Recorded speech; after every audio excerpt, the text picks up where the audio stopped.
There is a moment, imperceptible to most, when a world begins to rot. It does not announce itself with thunder or fire, not at first.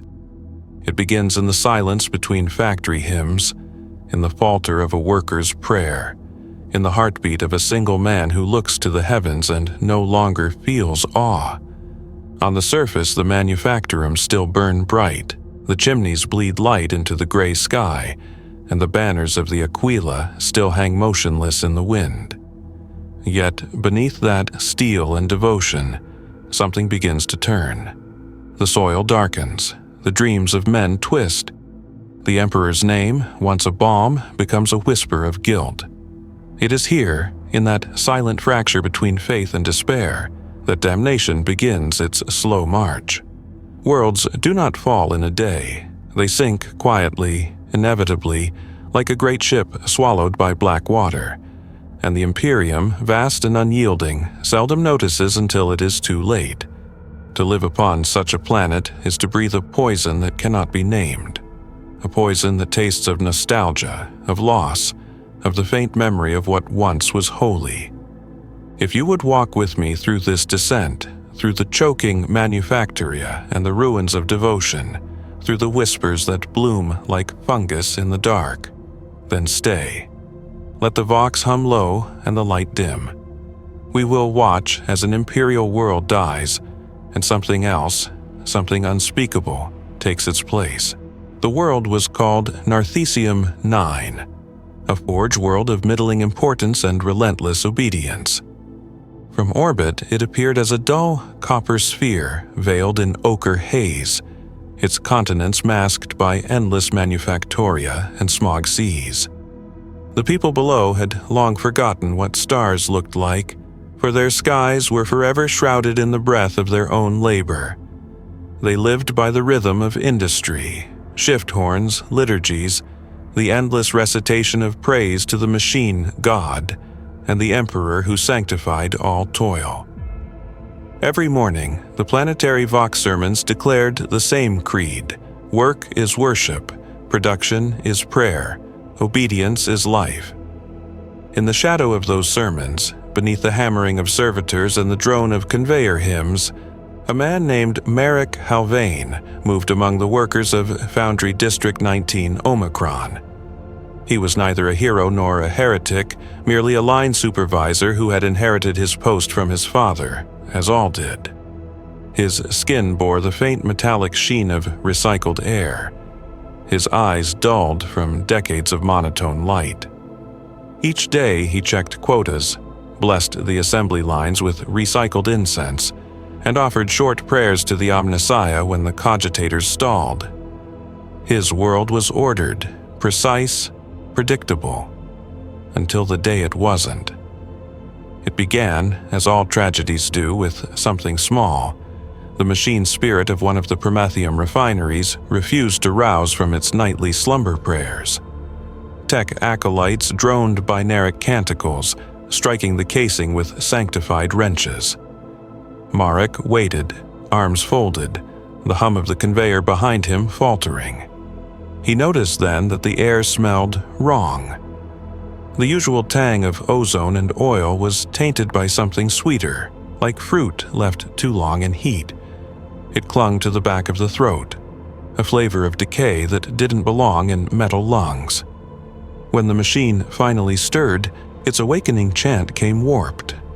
The sacred runes flickered across its display in patterns no one recognized, half sigils that seemed to shimmer and then rearrange themselves when looked at directly. The junior acolyte claimed it was static interference. Merrick nodded, for there was work to be done. But later that night, when he returned to his habitation cell, the scent followed him. He scrubbed his hands until they bled, yet still it lingered, faint but undeniable. In the following days, other oddities emerged. The Auspex arrays that monitored atmospheric purity began returning inconsistent readings, fluctuating between purity and contamination without pattern. A servitor collapsed mid-task, its augmetic limbs spasming as if trying to grasp something unseen. The local adepts performed the rites of reinitiation, but the corpse's vox grill emitted a sound like laughter before its power core finally failed. The overseers recorded the incident as mechanical fatigue. No one wished to dwell on strangeness. Strangeness bred questions, and questions drew the gaze of the Adeptus Arbites, or worse, the Adeptus Mechanicus. Merrick's dreams began to change. Once, he dreamt of the assembly lines, of endless work punctuated by the drone of hymnals. Now, he found himself walking corridors that shouldn't exist, narrow passageways lined with flickering candles, walls pulsating like muscle. When he awoke, his body ached as though he had been standing for hours. One morning, he found dust beneath his nails the color of dried blood. He told himself it was rust from the air vents. Across the hive spires, the priests of the Adeptus Ministorum noticed attendance faltering. The sermons grew longer, more desperate. Archdeacon Mavris began his daily address with trembling fervor, his once measured tone cracking as he reminded the faithful that doubt was the first step to damnation. "The Emperor sees all," he intoned, voice echoing across the vox grills, "and he knows when your hearts hesitate." Yet even he felt the creeping unease. The reliquary candles burned faster than before, their wax pooling in shapes like grasping hands. In the workers' cantinas, whispers began. Not heresy, not yet, but murmurs about the planet itself. Some claimed the ground trembled at night, though no seismic activity was recorded. Others swore that when the dust storm swept through the manufactoria, voices could be heard in the wind, not words, but tones of lament, like the echo of a choir beneath the sand. The administratum clerks dismissed such tales as exhaustion, a byproduct of overwork and recycled rations. But fear, once birthed, breeds swiftly in the dark. Merrick's closest friend, Alina Vorst, was a data scribe in the same district. She had always spoken softly, her voice carrying that peculiar calm of those who had surrendered to the monotony of service.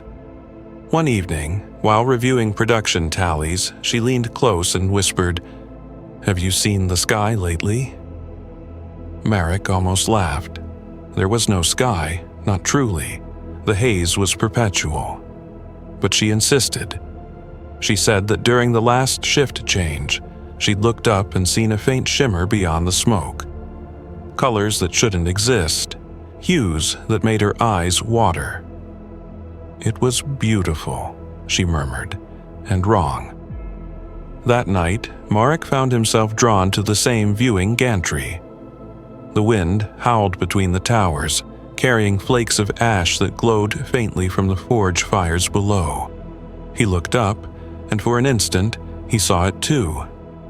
A faint pulse of violet light beneath the clouds, beating like a distant heart. He stood there long after the warning klaxons signaled shift curfew, unable to move. In the days that followed, the odd light became more frequent, though always denied by the planetary authorities. The Vox News declared it a malfunction in orbital reflectors. Yet no such reflectors existed over that hemisphere.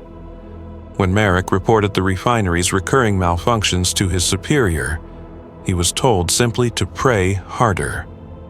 "The Omnissiah tests us," the overseer said, eyes sunken from sleeplessness. "Faith is the hammer that drives out corruption." But when Merrick turned to leave, he caught the overseer staring at the wall behind him, lips moving soundlessly as if answering a voice Marek could not hear. Within weeks, production began to fall. The cogitators miscalculated input ratios, servo arms jammed inexplicably, and shipments went missing though the manifests remained pristine. The administratum blamed data corruption, and the tech priests blamed mortal error. Merrick knew both were wrong. Something had entered the system, not physically, but through the faint shimmer of logic and faith where the machine spirit met human devotion. He awoke one morning to find the refinery sigil branded faintly upon his chest, burned through his uniform while he slept. The mark pulsed once when he touched it, warm beneath the skin, and then vanished. He did not tell anyone. To speak of it would invite inspection, and inspection brought the Inquisition, and the Inquisition brought erasure. So he worked and he prayed, and the air grew sweeter still, heavy with that scent of unseen rot. And somewhere, beneath the endless thunder of forges, a rhythm began to pulse. Faint, insistent, like the heartbeat of something vast beneath the ground. The rhythm beneath the forges grew stronger with every passing cycle. So faint at first that Marek could have mistaken it for the tremor of conveyor pistons.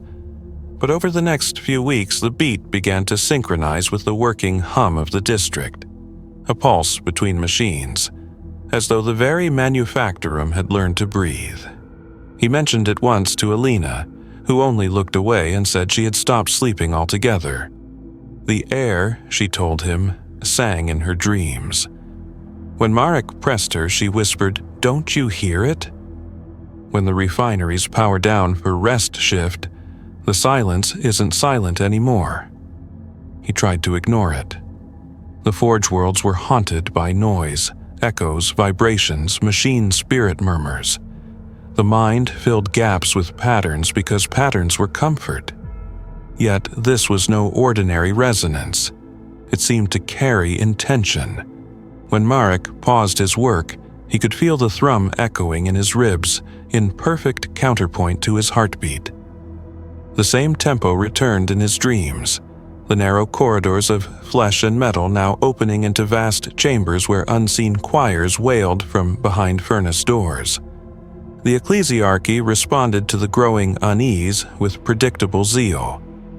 Processions of penitents were marched through the streets, chanting litanies until their throats bled.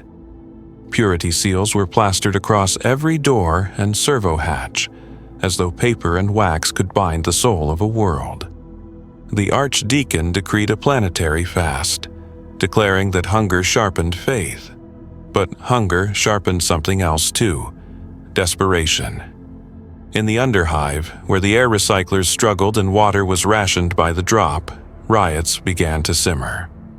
When the Adeptus, Arbites, arrived in their black armor to quell the unrest, they found the rioters already kneeling, faces tilted skyward, mouths open as though drinking invisible rain. Marek watched the Vox feeds in the worker canteen, the grainy images of open-mouthed crowds cut short by static. "Signal degradation," the caption read. But when the image flickered, he caught glimpses of light glimmering above those kneeling masses. Not torchlight, not flares, but shimmering motes of color that swirled like dust caught in a sunbeam. The others said nothing. They ate in silence, pretending not to see. The next shift, Alina failed to report for duty. Her work terminal displayed a single line of text, repeated endlessly. "I saw the pattern, and the pattern saw me." Her section chief ordered the workstation sanctified and sealed. Marek's chest burned where the hidden sigil had once appeared, a ghost pain beneath the fabric of his uniform. That night, he found himself walking again to the viewing gantry, unable to resist. The violet shimmer had returned, stronger now, spreading like veins across the smoke-veiled sky. The light pulsed once, and the world seemed to inhale. For an instant, the roar of the forges faltered. The following morning, an edict was issued from the planetary governor's spire. All unauthorized gatherings were to cease. Travel between sectors required new identity checks and ritual purification. The administratum data slates carried a new seal, an unfamiliar sigil rendered in gold, stylized and intricate, its lines weaving into an almost hypnotic spiral. Marek traced it absently with his gloved finger, unaware of the low hum it produced when touched. Reports filtered through the Vox, tech priests chanting in unrecorded tongues, Manufactorum overseers found murmuring scripture that no one recognized. The Adeptus Mechanicus denied all such accounts. "Machine spirits are ever capricious," they said. "Pay no heed to mortal superstition." But superstition was all that remained to the workers. One night, Marek heard a knock at his habitation cell door, 3 soft taps, then silence. When he opened it, the corridor was empty. Yet upon the floor lay a scrap of parchment, torn from a liturgical scroll. On it was written a fragment of prayer, scrawled in ink the color of dried rust. "He waits beneath the iron, and the iron remembers his name." He burned the note in his ration stove, but the smoke smelled of incense and something sweet, unbearably sweet. The next day, the district loudspeakers played a new hymn. It began as the familiar rhythm of the Forge Psalms, but then, faintly, beneath the drone, a counter-melody emerged, low, resonant, mournful.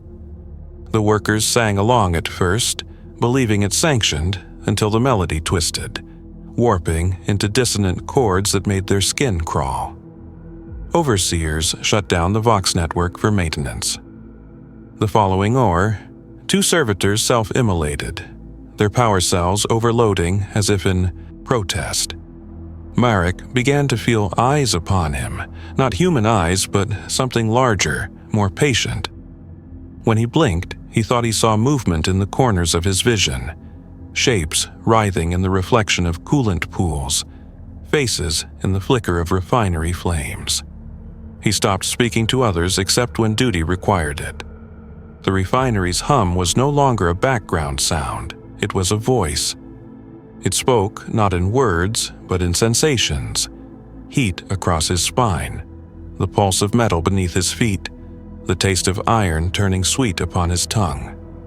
At last, unable to bear the confinement, he left his post early and descended into the sublevels of the manufactorum, following the sound. The corridors grew narrower, the light dimmer. Pipes dripped with condensation that smelled faintly of blood. The rhythmic pulse was deafening now, every beat echoing in his chest. At the terminus, he found a sealed maintenance door, one that, according to his data slate, did not exist. The sigil of the refinery glowed faintly upon its surface, identical to the mark that had once burned into his skin. He reached out. The metal was warm, alive. When he pulled his hand back, the sigil dimmed, but the heartbeat did not fade. It only grew stronger. Above, the manufactoria thrummed as if in prayer. The world itself was beginning to remember something ancient, something hungry. When Marek woke, he could not recall how he had returned to his habitation cell. His coveralls were slick with oil, his boots stained with a residue that shimmered faintly under the lumen strip. Neither blood nor grease, but something between both. A fluid that seemed to pulse when he stared at it too long. He washed it away with the thin trickle from the ration sink, though it resisted water like a living film. The air recycler hummed erratically, sputtering in time with the rhythm that now lived behind his skull. Days blurred. The world of Narthakium 9 was timeless by design. No sunrise, no sunset, only the dull red glow of forges that never slept. But now, even the familiar constancy had begun to break. Entire districts flickered with sudden blackouts, though no power failures were logged. Workers spoke of phantom lights that drifted through the dark, gliding across corridors like slow comets. The tech priests performed rites of excision, slicing open the walls to check the conduits. They found nothing. Yet the lights kept moving. Some claimed to have seen faces inside them, as though the glow itself was the memory of someone long dead. Marek attended Mass at the insistence of his overseer. The mini-Storum Chapel, once a sanctuary of iron devotion, was suffocatingly crowded. Sweat, incense, and fear blended into a haze so thick it made his eyes sting. Archdeacon Mavris stood at the altar, robes soaked through with oil, his voice rising to a manic pitch. "The Emperor tests his children," he cried, his tone cracking like broken glass.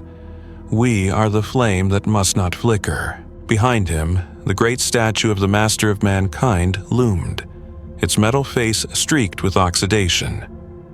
Marek thought he saw the corrosion spreading even as he watched, like veins under the surface.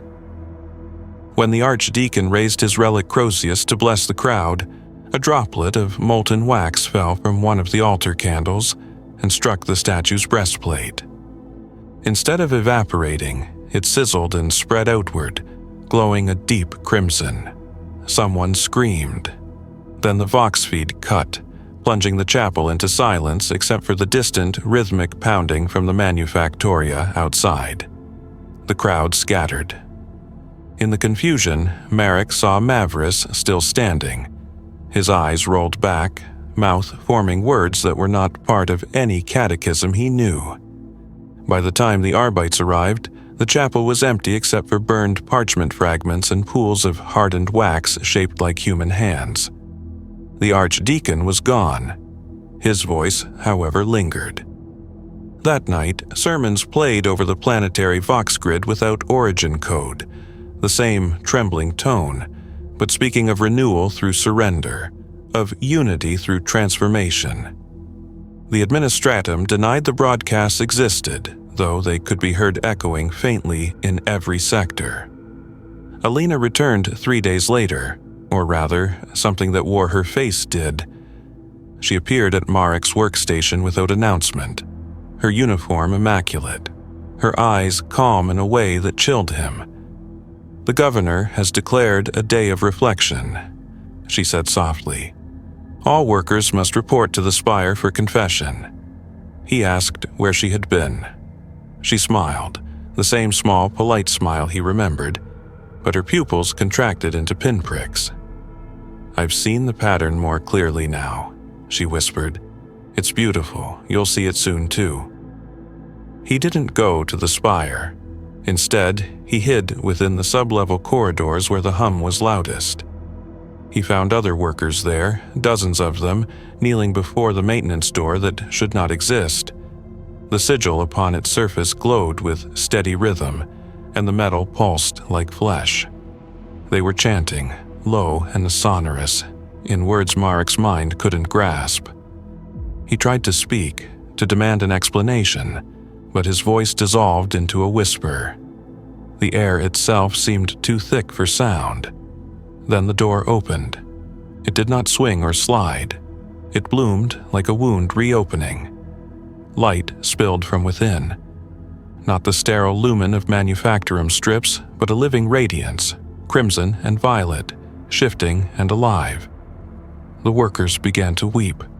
Some reached toward it as though in worship. Marek stepped back, heart hammering, but his feet felt anchored. The light reached for him, slow and deliberate, curling through the air like smoke. A sound emerged, a voice, though not human. It spoke through vibration, through marrow and breath, every syllable an ache in the bones. "We remember you," it said. "We have always been beneath your steps." Then everything went white. When Marek opened his eyes again, the door was sealed, the workers gone. The corridor was silent except for the faint hiss of steam, yet the air shimmered faintly, as though something vast had only just receded.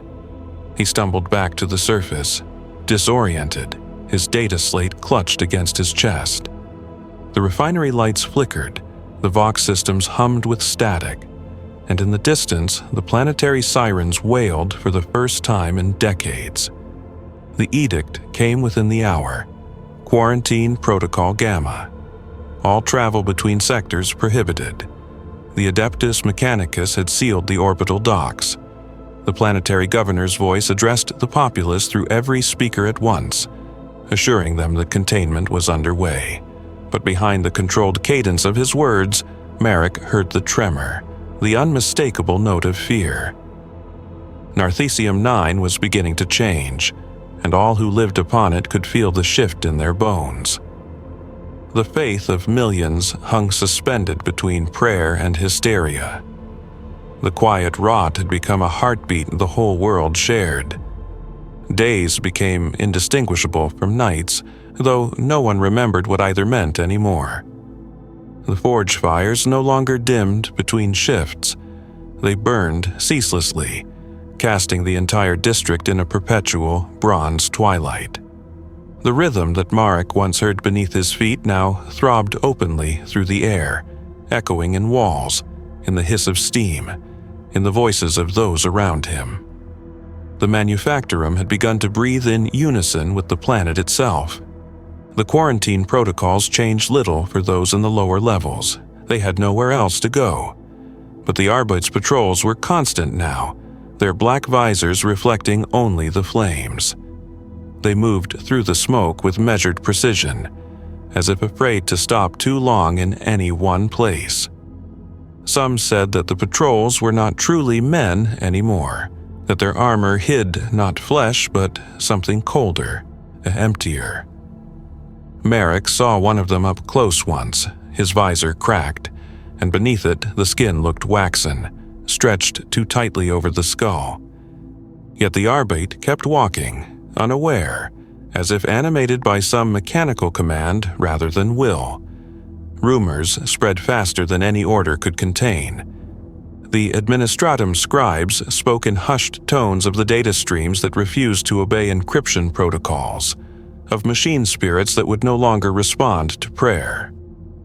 Tech priests wandered the corridors murmuring to themselves, their mechadendrites twitching like nervous insects. One was found dead near the refinery core, his blood pooling in intricate circular patterns, as though drawn there deliberately. The Magos declared it an accident, an anomalous energy discharge. But no one believed it. The circles were too precise, too perfect, glowing faintly even after the blood dried. Marek kept working, because to stop was to think, and to think was to invite madness. Yet even the act of repetition betrayed him. The levers he pulled each shift began to hum faintly beneath his touch, vibrating with a warmth that bordered on tenderness.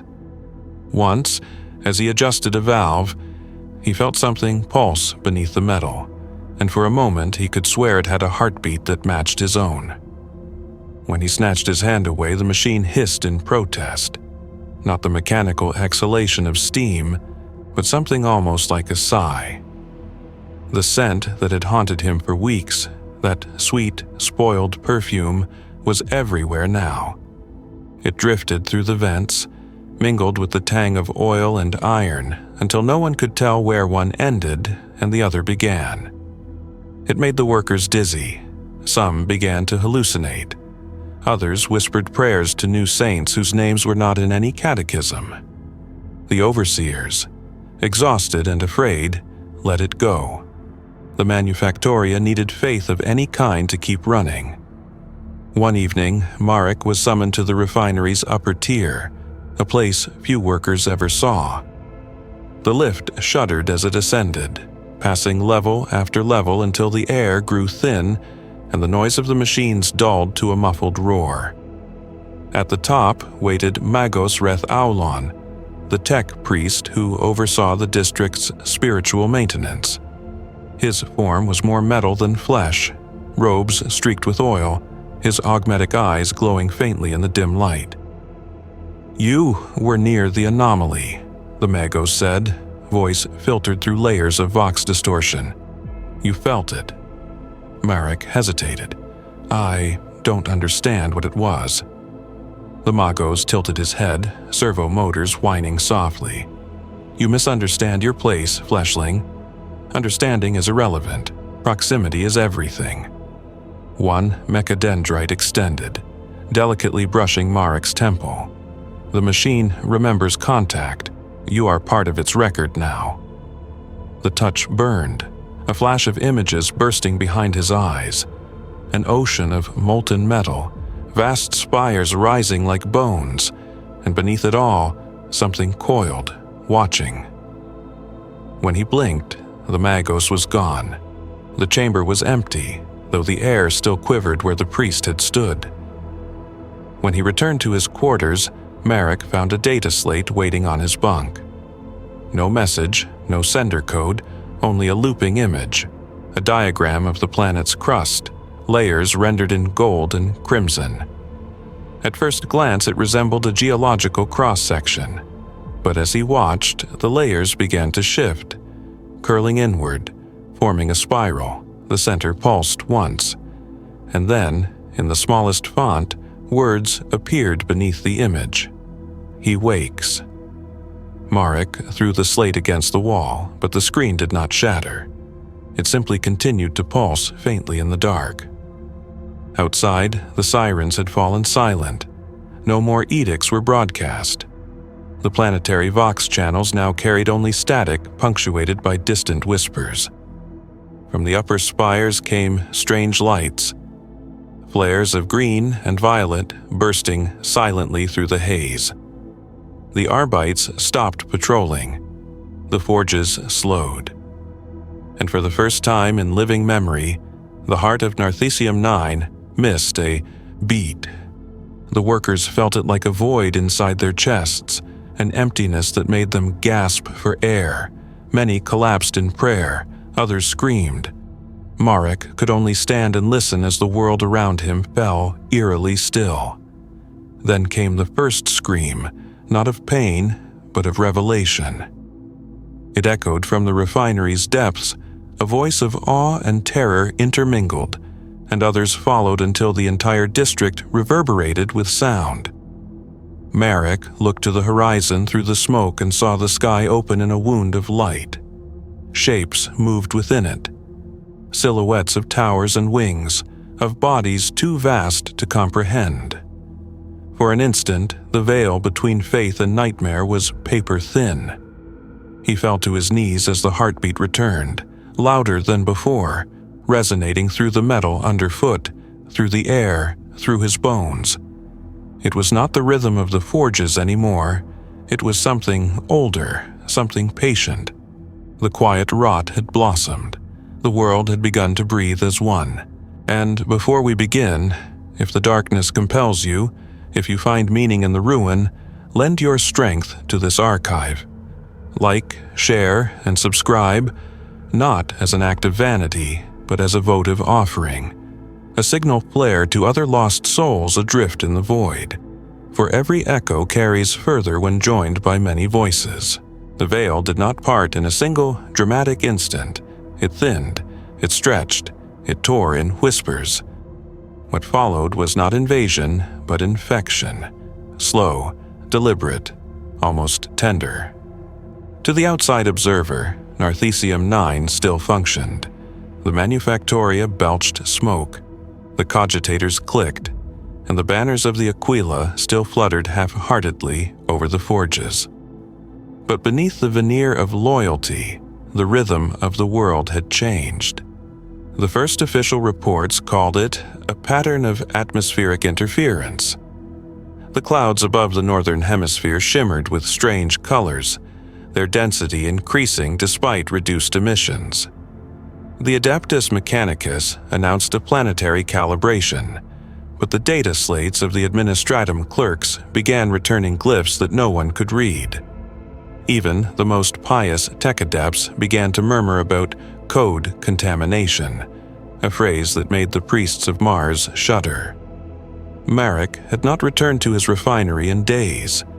His sleep came in fragments, short bursts of consciousness punctuated by visions of corridors that bled light and walls that whispered.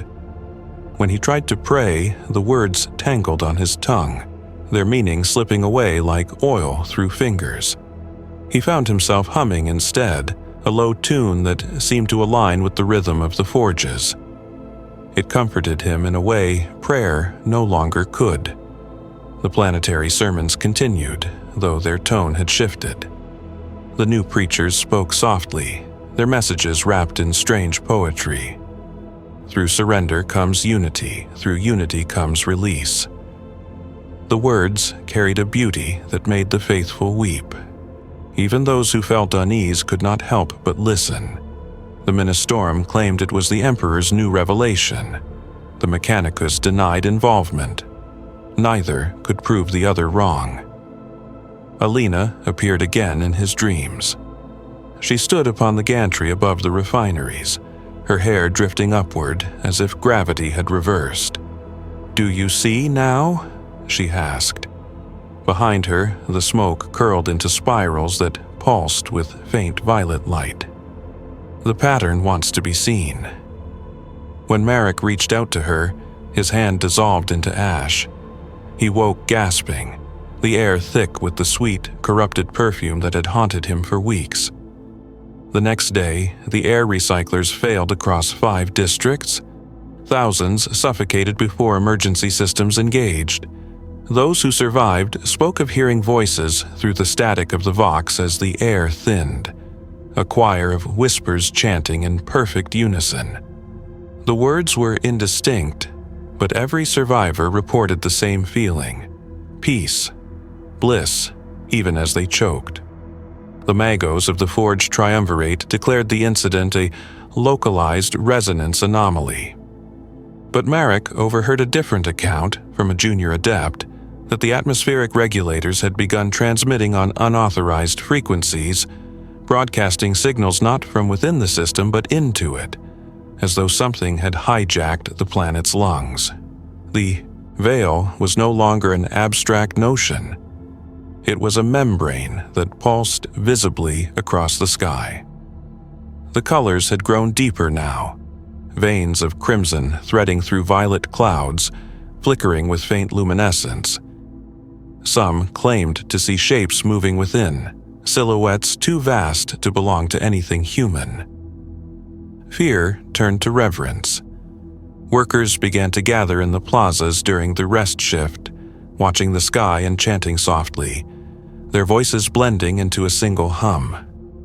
The Arbites tried to disperse them at first, but their ranks had thinned. Some patrols vanished entirely. Others joined the gatherings, armor plates reflecting the impossible hues above. The line between enforcer and worshipper blurred until it ceased to exist. The governor's broadcasts became erratic. His once commanding voice now trembled with fatigue. "Remain faithful," he urged. "The Emperor tests us. The light is not what it seems." But his face, when it appeared at all, was pale, his eyes darting to unseen corners as though reading from a script written in the air. Marek wandered through the districts, drawn by the growing hum.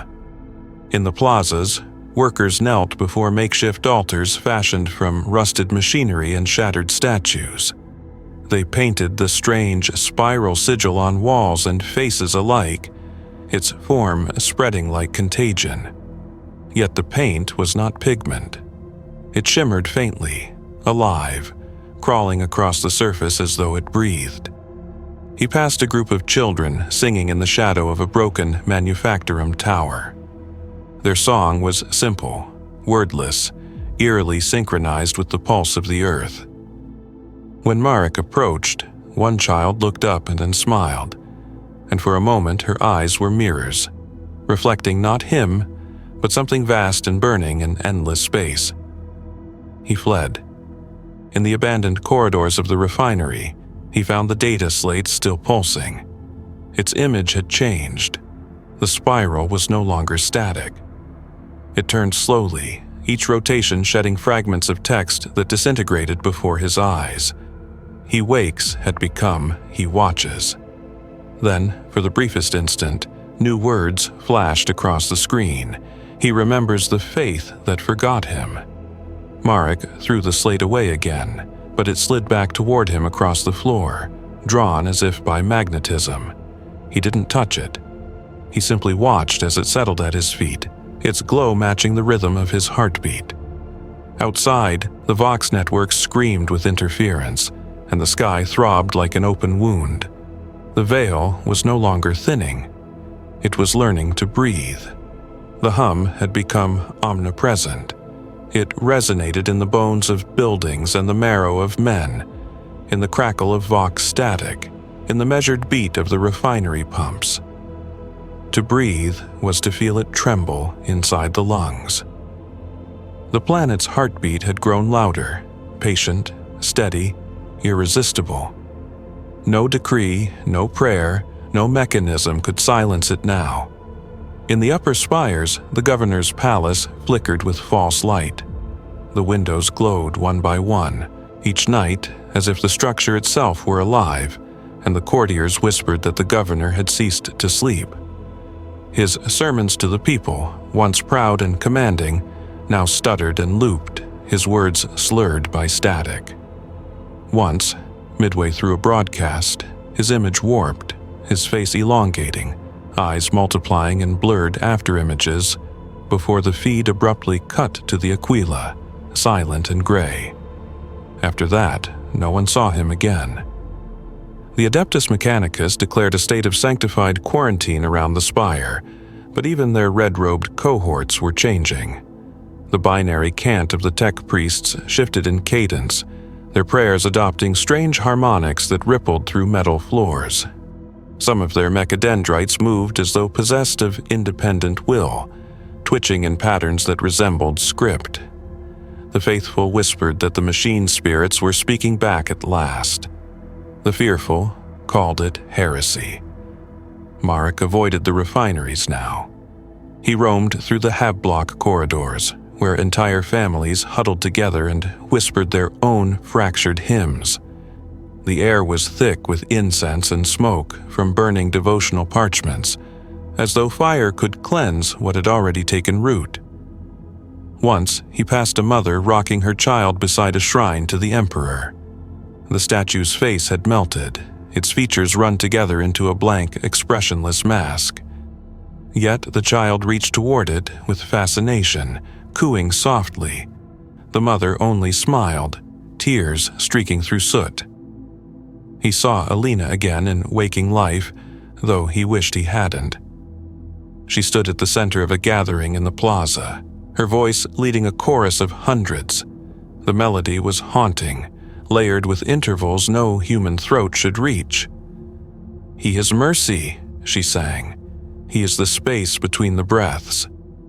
Her skin shimmered faintly in the forge light, as if tiny veins of luminescence traced beneath it. When Marek called her name, she turned to him slowly, her pupils wide and black as obsidian.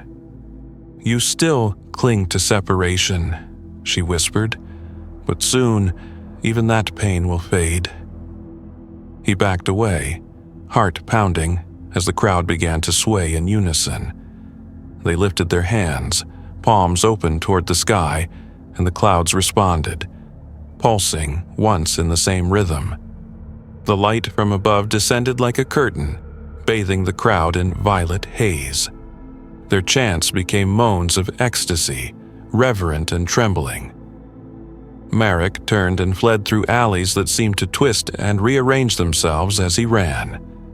When he reached the refinery district again, he found it transformed. The walls were streaked with veins of molten color, as though the planet's lifeblood had seeped through stone. The cogitator panels emitted not the cold blue of data, but a slow, organic glow. The floor pulsed softly beneath his boots, rising and falling like breath. He stumbled through corridors that seemed narrower each moment, the air sweet and hot, as if he walked through the inside of a living thing.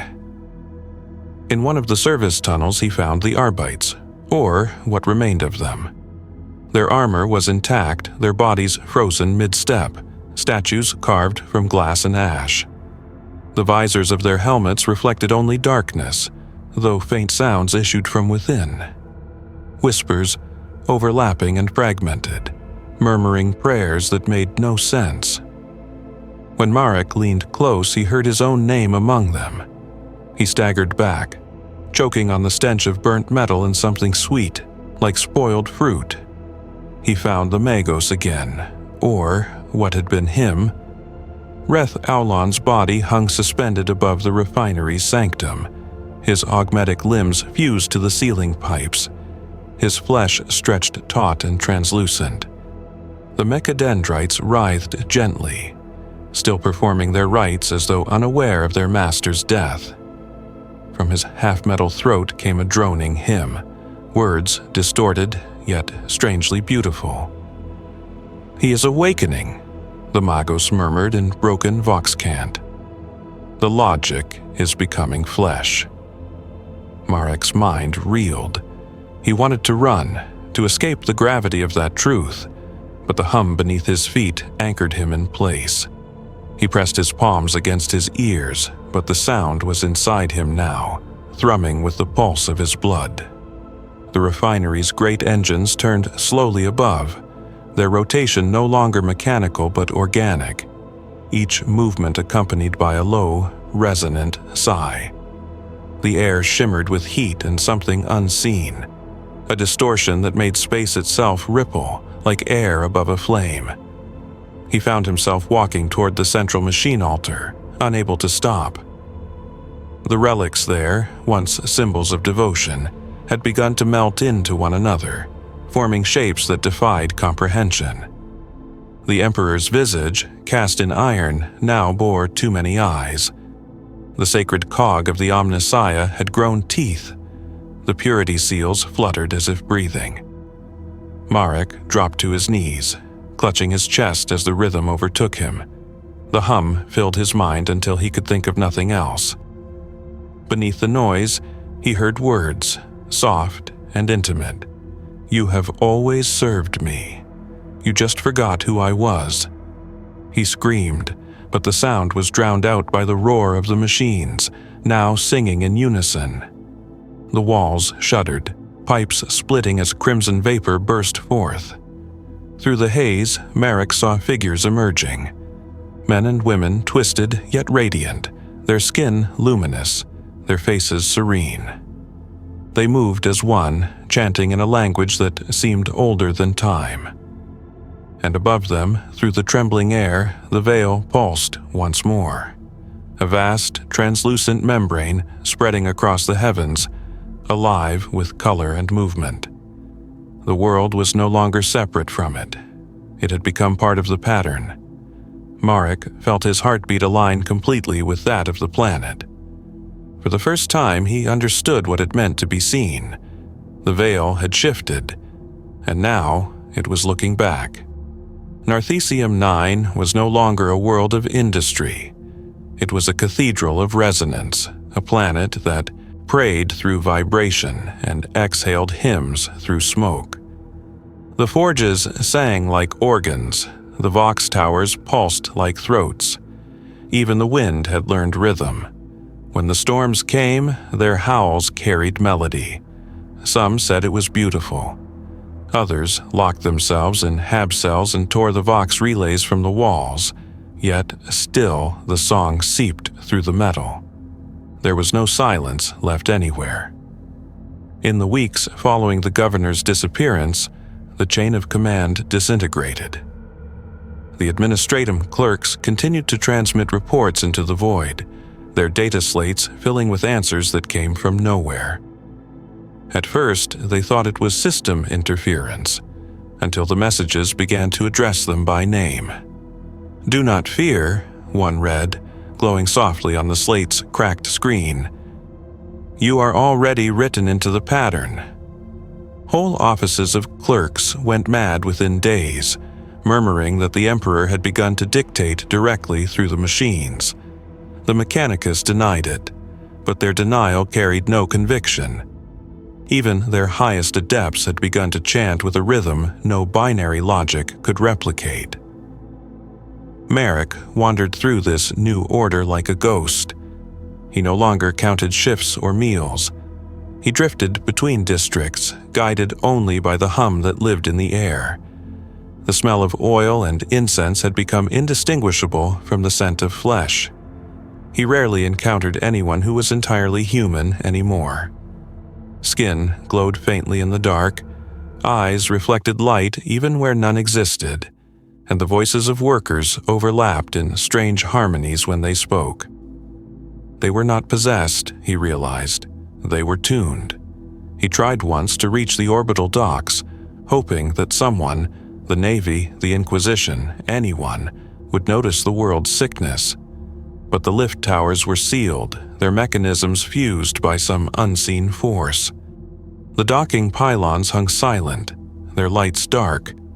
Through the haze, he could see the faint outlines of ships in geostationary orbit. Silent, still, as though waiting for something. When he magnified his auspex, he saw that their engines were lit, but the vessels did not move. They too pulsed faintly, in perfect time with the heartbeat of the planet. Everywhere he went, he saw the spiral. It bloomed on walls, etched into metal by heat or by bare hands. It appeared on data screens, flickering for an instant before vanishing. Even his own reflection carried it, a faint whirl in the skin of his chest, where the refinery's sigil had once burned. When he pressed his palm against it, the rhythm beneath his skin matched the world's pulse. There was no difference anymore.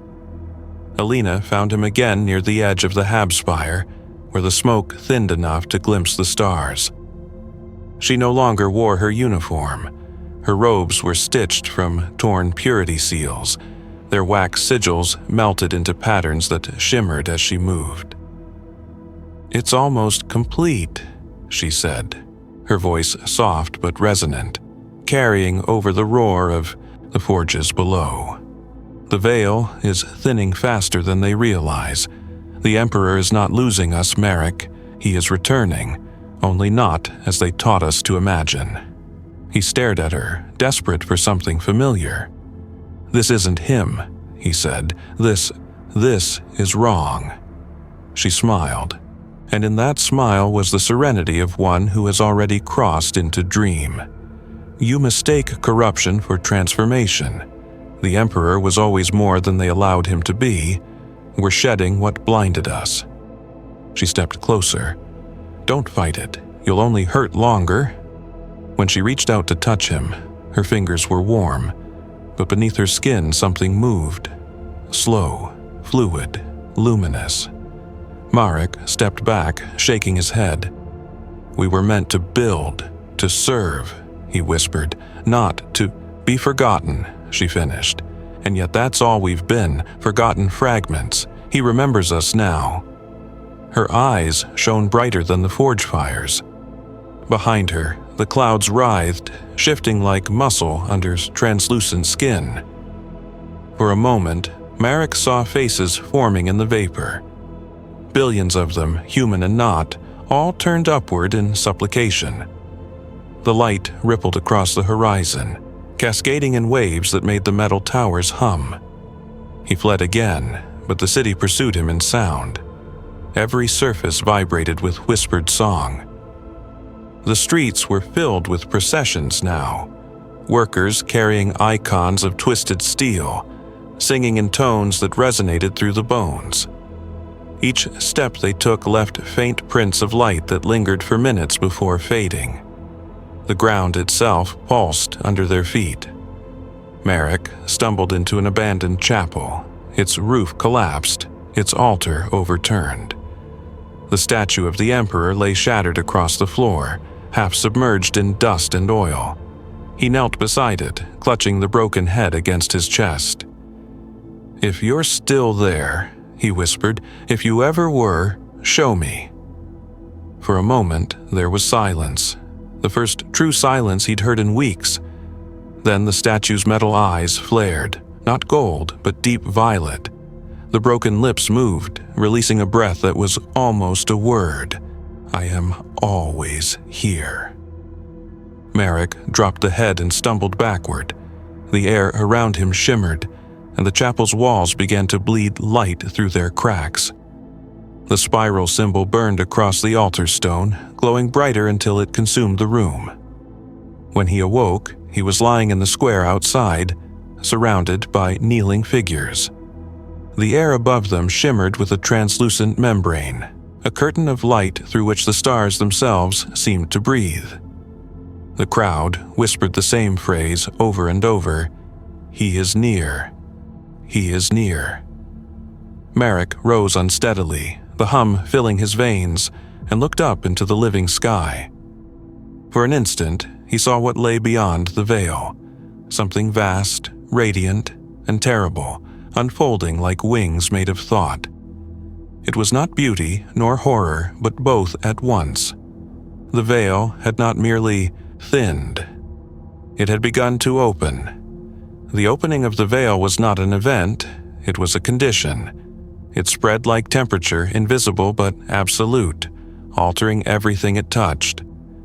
Narthesium 9 no longer obeyed the laws written into its bedrock by the Omnissiah or the Emperor. Steel softened to the texture of wax, flesh took the sheen of metal, and air shimmered like liquid glass. The distinction between substance and spirit thinned until they became interchangeable. A worker's prayer could bend the trajectory of falling ash. A whispered thought could ignite a lumen strip. The world was dreaming aloud, and all within it were part of that dream. In the highest manufactoria, the tech priests called emergency conclaves, their mechanical voices stuttering as if their augmentations rebelled against them. One Magos declared the phenomenon an unprecedented communion between man and machine, proof that the machine god's will had finally been made manifest. Another screamed heresy until his Vox implant exploded in a spray of sparks. By morning, their chambers were empty. Only their robes remained, folded neatly upon the floor, faintly warm to the touch. The forge servitors continued to work without command, their chants of Omnissiah Sanctum now warped into haunting polyphony. Marek watched from the spire balconies as the skyline flickered between worlds. One moment, the familiar geometry of towers and smoke. The next, a landscape of shifting silhouettes, impossible architecture that coiled toward a sky that was no longer a sky. Lightning moved inside the clouds in shapes that suggested wings. When thunder came, it sounded like words too vast to understand. He no longer remembered when he had last eaten or slept. Hunger had become abstract, sleep unnecessary. The planet itself sustained him, feeding some deep place within his soul with its rhythm. He hated it.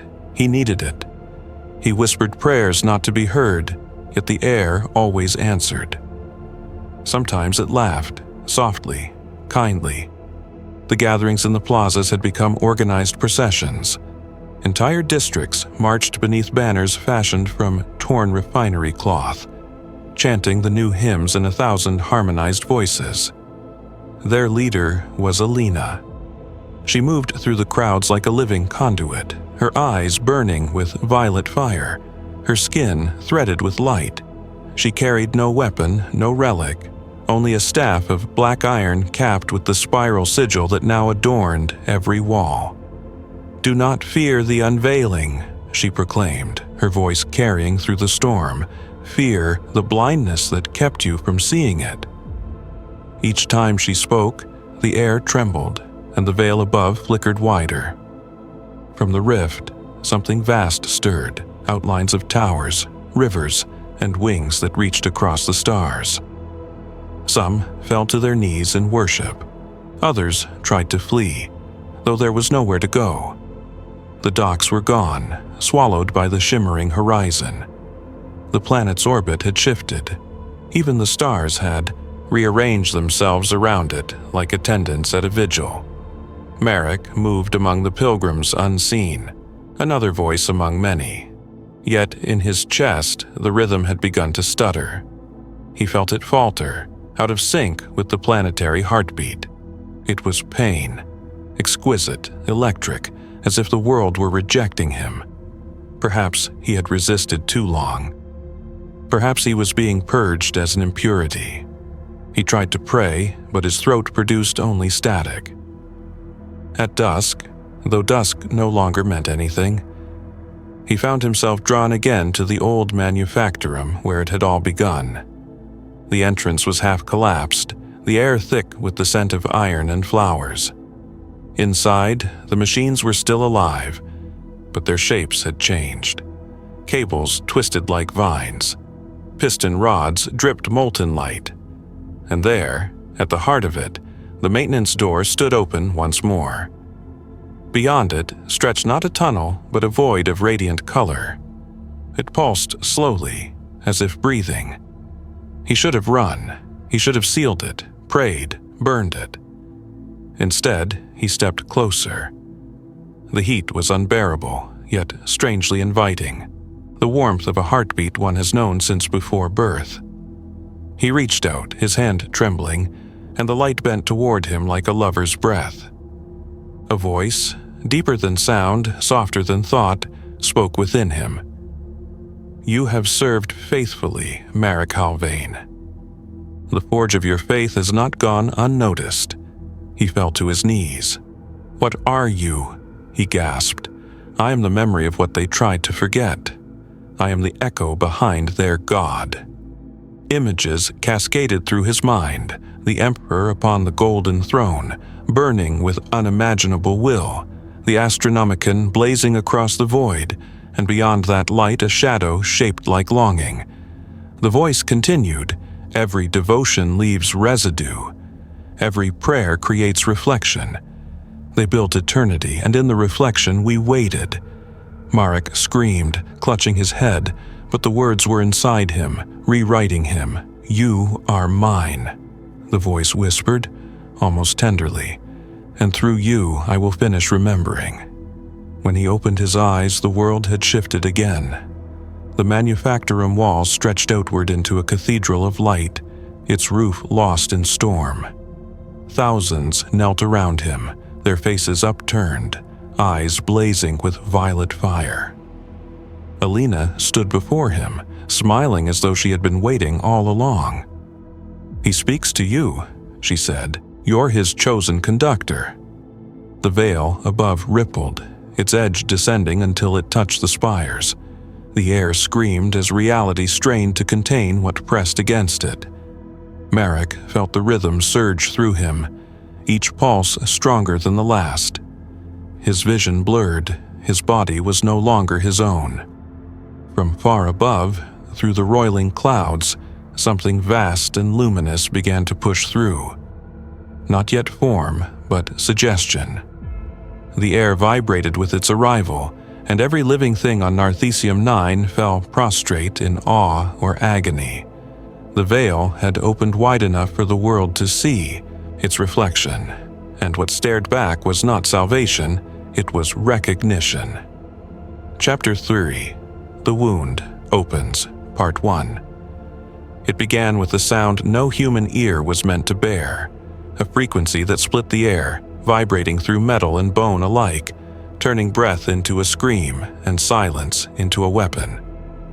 Those who heard it fell to their knees, blood streaming from their ears, eyes, mouths. It was not noise, it was meaning, too vast to be compressed into words, pressing against the fragile geometry of reality until it cracked. The veil tore open over Narthesium 9, and the world became a wound. For hours, maybe days, there was only light. Not illumination as the Mechanicus understood it, but something alive. Heat that felt like memory, radiance that tasted of grief. The sky inverted, its firmament peeling back like skin, revealing the swirling lattice of the Imperium beneath. Rivers of color and shadow folded into each other, forming impossible landscapes that bled across the horizon. Where once Manufactoria stood, now rose spires of living metal. Where cities had sprawled, there were now valleys that breathed. Those who survived the first pulse staggered into this new world, blinded and changed. Some wept at the beauty, calling it the Emperor's second dawn. Others clawed at their faces, shrieking that they could see forever and could not endure it. The Adeptus Mechanicus screamed binary litanies into their Vox systems, praying to the Omnissiah for logic in a place where logic had been unmade. Their prayers were answered with laughter, 1,000 mechanical voices returning their hymns in perfect counterpoint, echoing through the forges like mockery or communion. Marek stumbled through the ruins of his refinery, or what remained of it. The walls pulsed like muscle. The floors shimmered with veins of light that carried whispers within them. Every step was accompanied by a faint resonance that seemed to anticipate his movement, as though the planet itself were guiding him. He was bleeding from the nose, from the eyes, from somewhere deeper. He barely noticed. The rhythm within him had grown too strong to resist. It called to the heartbeat beneath the surface, uniting with it, becoming it. He was not alone. Shapes moved through the haze. Figures of molten flesh and steel, crawling, walking, singing. Some bore the remnants of human faces. Others had no form at all, their outlines shifting like smoke. They did not attack him. They merely watched, their gazes filled with a hunger that was not cruel, but curious. In their presence, Marek felt a strange tenderness, as if they pitied his smallness. From the sky descended fire that did not burn. The storm above churned with violet and crimson, spilling tendrils of light that licked the spires and towers, turning them into pillars of radiance. Vox grills crackled with voices not transmitted but born directly into the air. Each phrase was both prayer and command, reshaping matter where it fell. Whole districts folded inward, their structures collapsing into perfect spirals of glass and ash. Somewhere in the distance, the Astra Militarum fought back. The thunder of artillery echoed faintly through the storm, bright flares blooming and vanishing in the haze. Through a broken Auspex screen, Marek caught fragments of Vox chatter, panicked calls, coordinates, pleas for reinforcements that would never come. Enemy unknown, sector lost, repeat, sector lost, then static. The soldiers fought not against an invading army but against their own world. Their fortifications melted around them, their bullets curved in midair, guided by winds that sang. When Marek found Alina again, she was no longer entirely human. Her body radiated soft light, every movement leaving ripples in the air. "It hurts them," she whispered, her voice a blend of human sorrow and something vast. "They resist the song, they cling to the old pattern, and it cuts them apart." He wanted to tell her she was wrong, that the old pattern was what held meaning, that faith and structure were the only things keeping them from oblivion. But the words died in his throat. How could he argue when the air itself vibrated with holiness, when even the ground beneath him breathed his name in rhythm? "Do you remember the door?" she asked. "The first opening?" He nodded. "It was never a gate," she said, her eyes glowing brighter. "It was a mirror. What we called through was only ourselves, reflected from the other side." Her words sank into him like hooks. The realization spread slowly through his mind. The veil had not been forced open by an external power. It had been summoned, drawn outward by the resonance of a billion prayers, the collective yearning of every soul who had ever begged for salvation. The Emperor's silence had created a vacuum, and something had answered. Above them, the clouds parted entirely. The wound stretched from horizon to horizon, a gash in the fabric of existence. Through it pulsed an ocean of color, alive with thought. Faces formed and dissolved in the light. Saints, martyrs, ancestors, and things older than memory. They whispered in every language, yet the meaning was the same. "Join us." Marek fell to his knees. He could feel the planet's core thrumming like a heart about to burst. The manufactoria around him folded inward, collapsing into spirals that rose into the sky as columns of radiant dust. He looked at Alina, at the light bleeding through her skin, and for the first time he understood what they had become. Not victims, not worshippers, vessels. From the heart of the wound came a sound like laughter and sorrow entwined. The world shook, the heavens bled, and Marek, trembling beneath the storm, whispered a prayer he no longer recognized.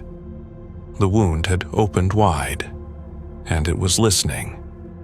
The skies bled for 9 days, or so the survivors later said, though no one could truly measure time anymore.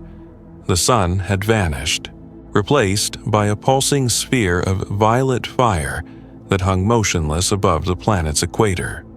It was neither day nor night, but a permanent twilight that hummed like a choir, sustained on a single, trembling note.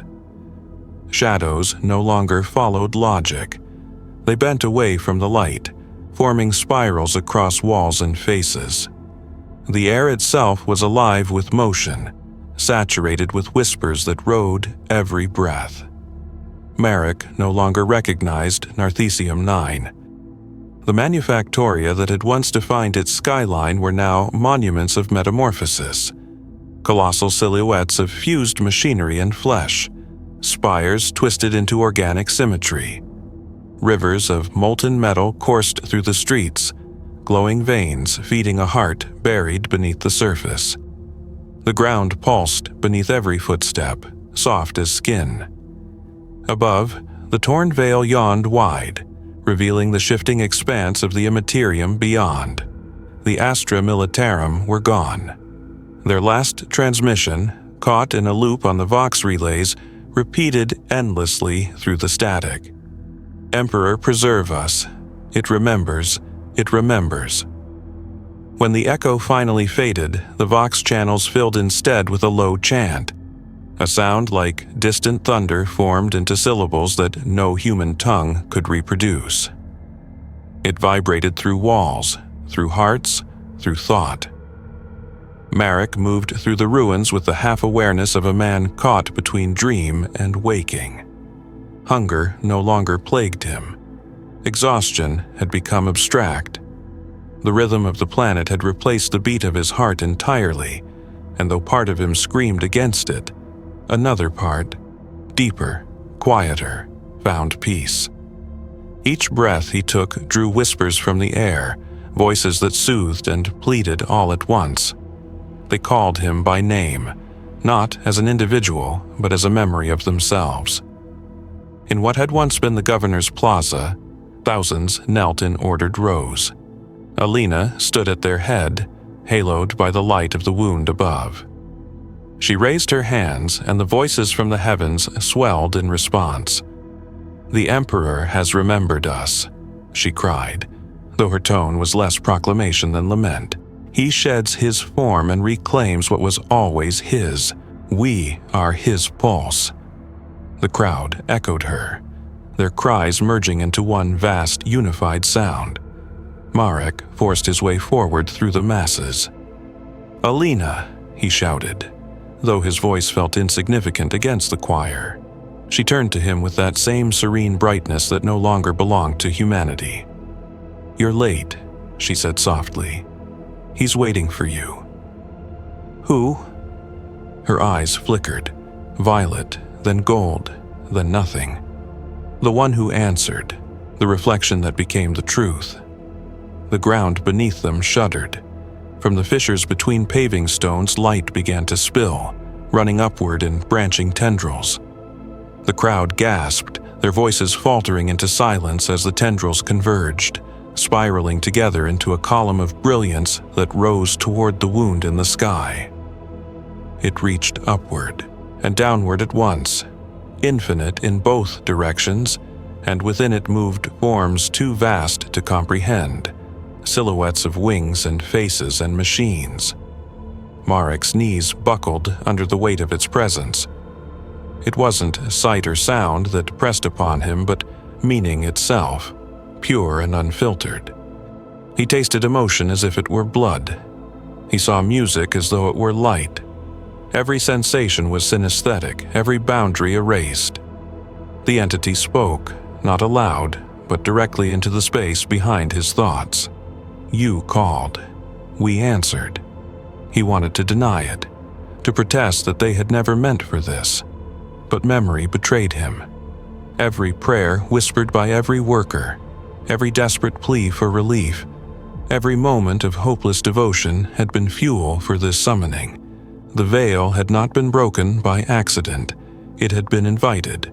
"You sought purpose," the voice continued. echoing through his skull. "We give you unity. You sought deliverance. We give you truth." The light intensified until it felt as if his bones might vaporize under its touch. Around him, the crowd dissolved into luminescent silhouettes, their bodies unraveling into particles of light that rose into the air like dust motes caught in a sunbeam. Each one ascended willingly, faces peaceful, lips forming silent prayers. Alina reached for him, her hand trembling yet radiant. "It's not death," she whispered, "it's completion." He took her hand, and pain lanced through him like liquid fire. In that instant, he saw everything. He saw the Imperium not as chaos but as yearning, the echo of mortal thought given shape.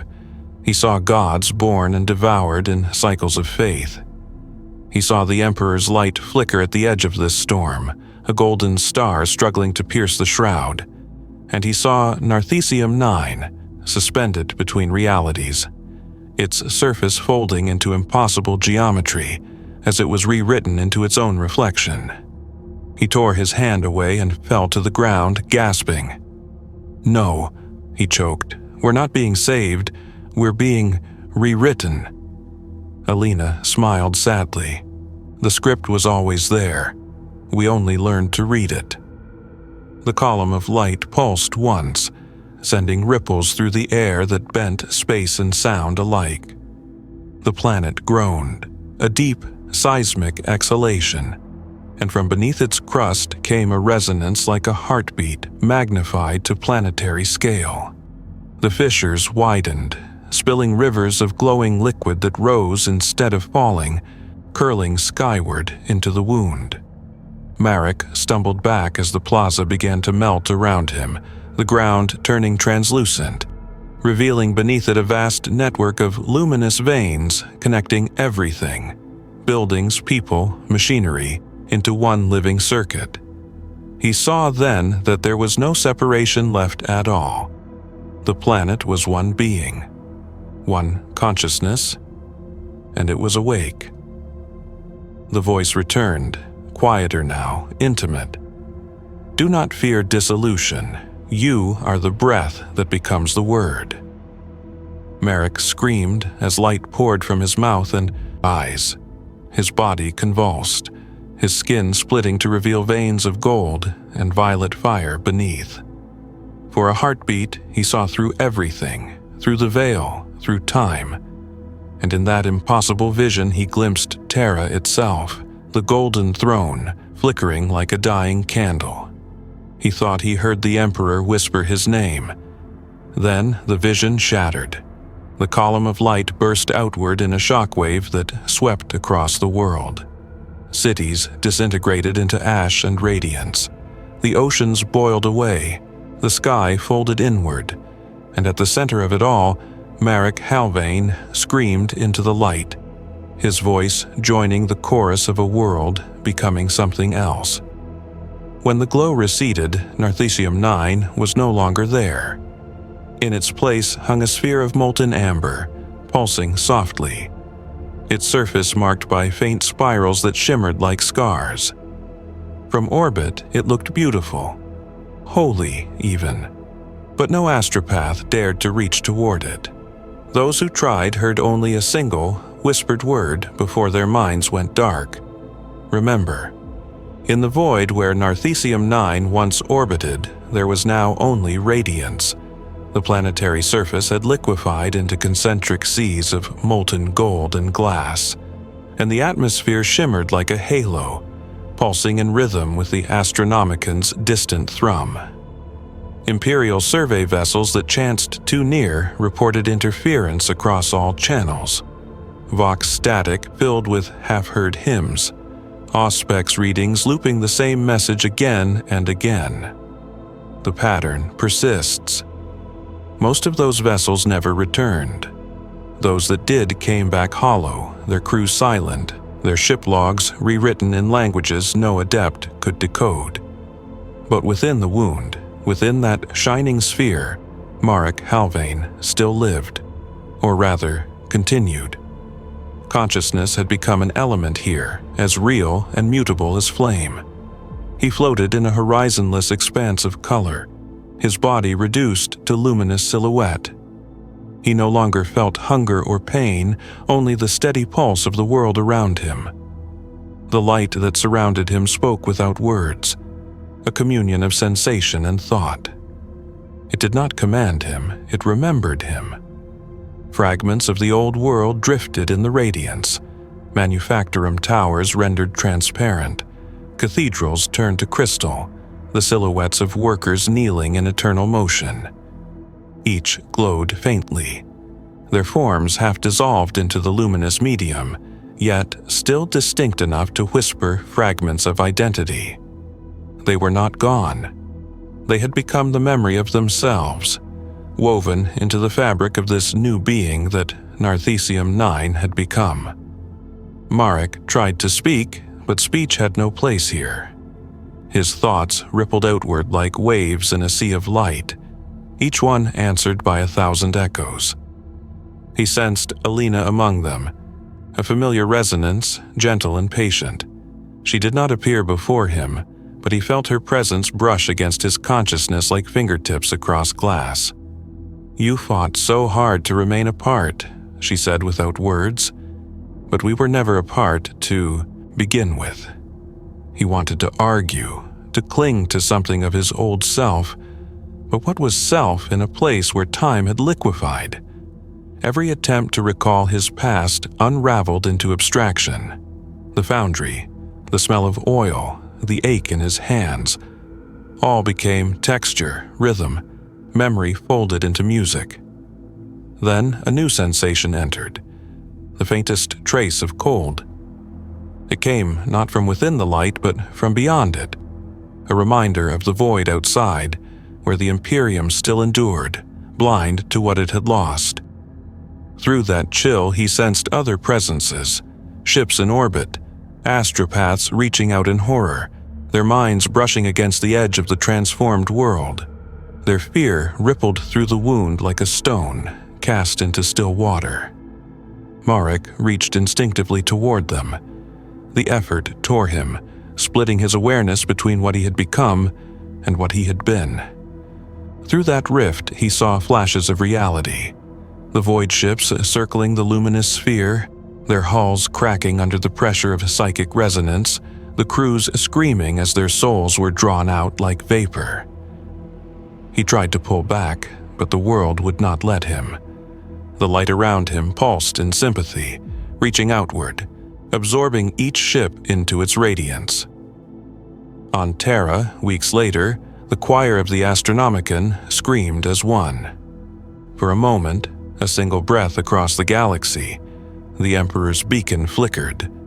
Astropaths described a second light blooming in the warp, a mirror of the Astronomicon's golden blaze, but colored violet and red, pulsing in the rhythm of a living heart.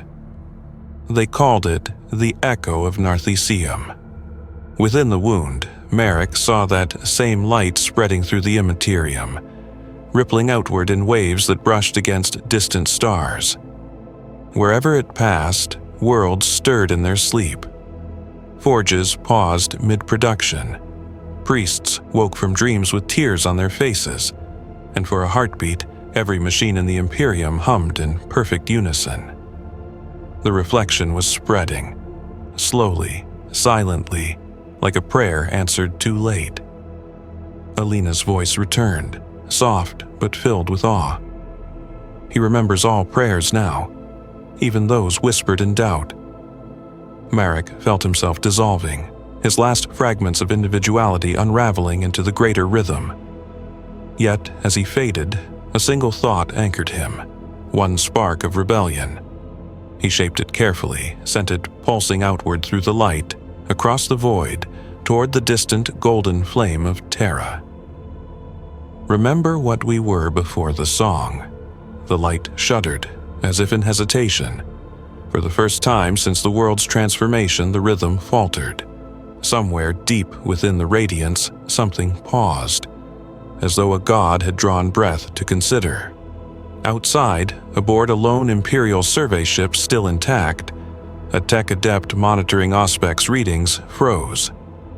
Among the endless waves of psychic interference, he caught a single coherent signal. A human voice, faint but clear, carried across impossible distance. I remember. Then, the signal was gone, swallowed by the violet storm. Back within the wound, Marek's awareness dimmed, yet peace replaced fear. The planet around him pulsed once more. Steady now, serene. The transformation was complete. The wound had become stable, its edges closing not with healing, but acceptance. What remained of Narthesium 9 drifted in the void like a lantern, its glow visible across sectors, a reminder of what faith could awaken and what silence could invite. And somewhere, far above, beyond the range of mortal perception, the Emperor stirred upon his throne. For the first time in 10,000 years, his light blinked, not in weakness, but in recognition. The wound had opened, and the galaxy had heard it breathe. It began with a sound no human ear was meant to bear, a frequency that split the air, vibrating through metal and bone alike, turning breath into a scream and silence into a weapon. Those who heard it fell to their knees, blood streaming from their ears, eyes, mouths. It was not noise, it was meaning, too vast to be compressed into words, pressing against the fragile geometry of reality until it cracked. The veil tore open over Narthesium 9, and the world became a wound. For hours, maybe days, there was only light.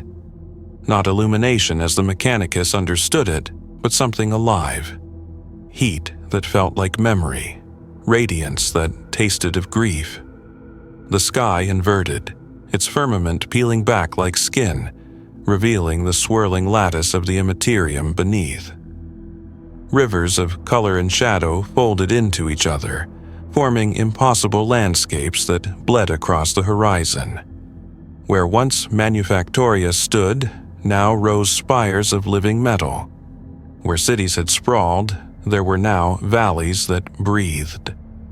Those who survived the first pulse staggered into this new world, blinded and changed. Some wept at the beauty, calling it the Emperor's second dawn. Others clawed at their faces, shrieking that they could see forever and could not endure it. The Adeptus Mechanicus screamed binary litanies into their vox systems, praying to the Omnissiah for logic in a place where logic had been unmade. Their prayers were answered with laughter, 1,000 mechanical voices returning their hymns in perfect counterpoint, echoing through the forges like mockery or communion. Marek stumbled through the ruins of his refinery, or what remained of it. The walls pulsed like muscle. The floors shimmered with veins of light that carried whispers within them. Every step was accompanied by a faint resonance that seemed to anticipate his movement, as though the planet itself were guiding him. He was bleeding from the nose, from the eyes, from somewhere deeper. He barely noticed. The rhythm within him had grown too strong to resist. It called to the heartbeat beneath the surface, uniting with it, becoming it. He was not alone. Shapes moved through the haze, figures of molten flesh and steel, crawling, walking, singing. Some bore the remnants of human faces. Others had no form at all, their outlines shifting like smoke. They did not attack him. They merely watched, their gazes filled with a hunger that was not cruel, but curious. In their presence, Marek felt a strange tenderness, as if they pitied his smallness. From the sky descended fire that did not burn.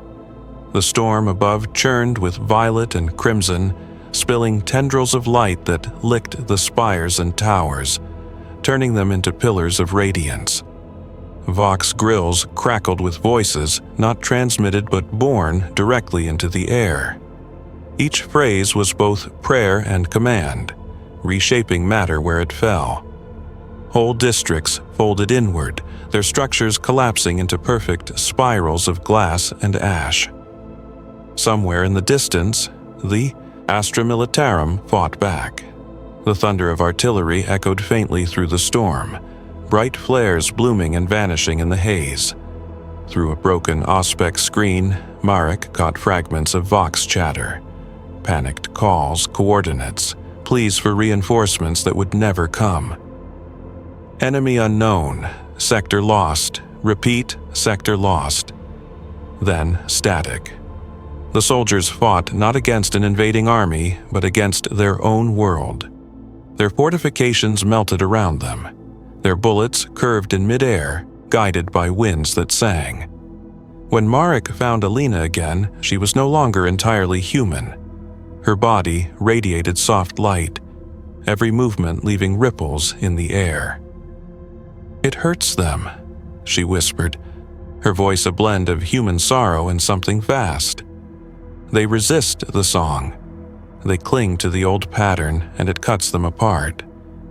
He wanted to tell her she was wrong, that the old pattern was what held meaning, that faith and structure were the only things keeping them from oblivion. But the words died in his throat. How could he argue when the air itself vibrated with holiness, when even the ground beneath him breathed his name in rhythm? "Do you remember the door?" she asked. "The first opening?" He nodded. "It was never a gate," she said, her eyes glowing brighter. "It was a mirror. What we called through was only ourselves, reflected from the other side." Her words sank into him like hooks. The realization spread slowly through his mind. The veil had not been forced open by an external power. It had been summoned, drawn outward by the resonance of a billion prayers, the collective yearning of every soul who had ever begged for salvation. The Emperor's silence had created a vacuum, and something had answered. Above them, the clouds parted entirely. The wound stretched from horizon to horizon, a gash in the fabric of existence. Through it pulsed an ocean of color, alive with thought. Faces formed and dissolved in the light, saints, martyrs, ancestors, and things older than memory. They whispered in every language, yet the meaning was the same. "Join us." Marek fell to his knees. He could feel the planet's core thrumming like a heart about to burst. The manufactoria around him folded inward, collapsing into spirals that rose into the sky as columns of radiant dust.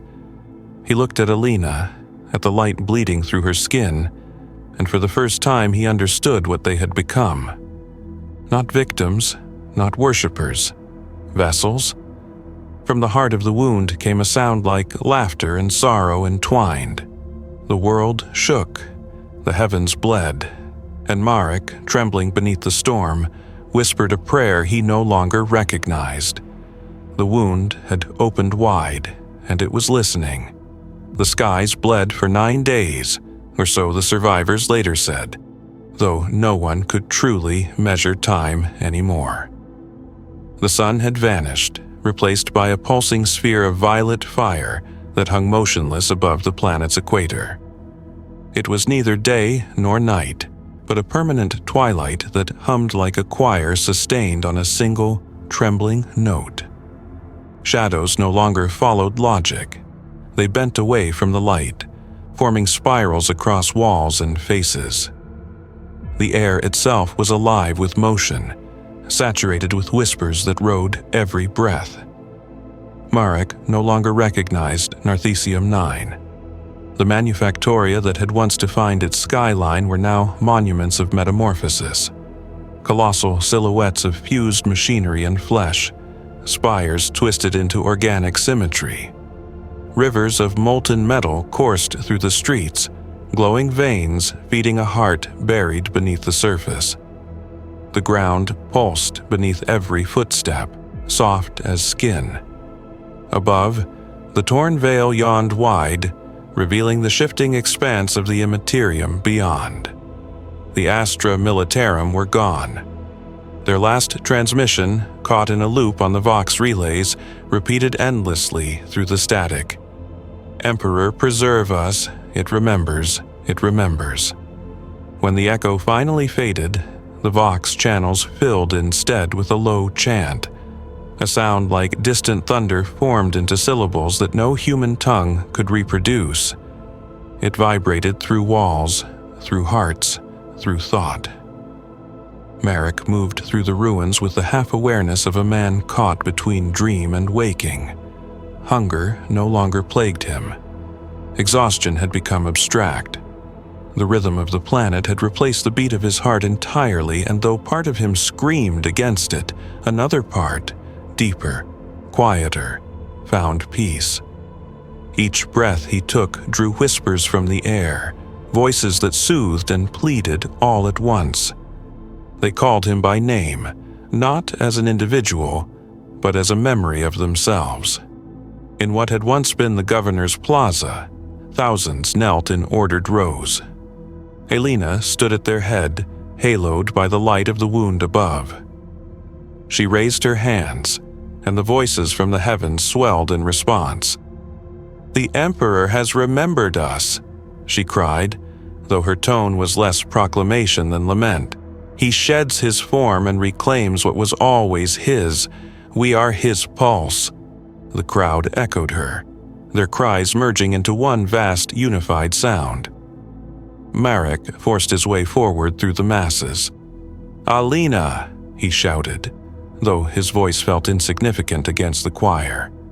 She turned to him with that same serene brightness that no longer belonged to humanity. "You're late," she said softly. "He's waiting for you." "Who?" Her eyes flickered. Violet, then gold, then nothing. The one who answered, the reflection that became the truth. The ground beneath them shuddered. From the fissures between paving stones, light began to spill, running upward in branching tendrils.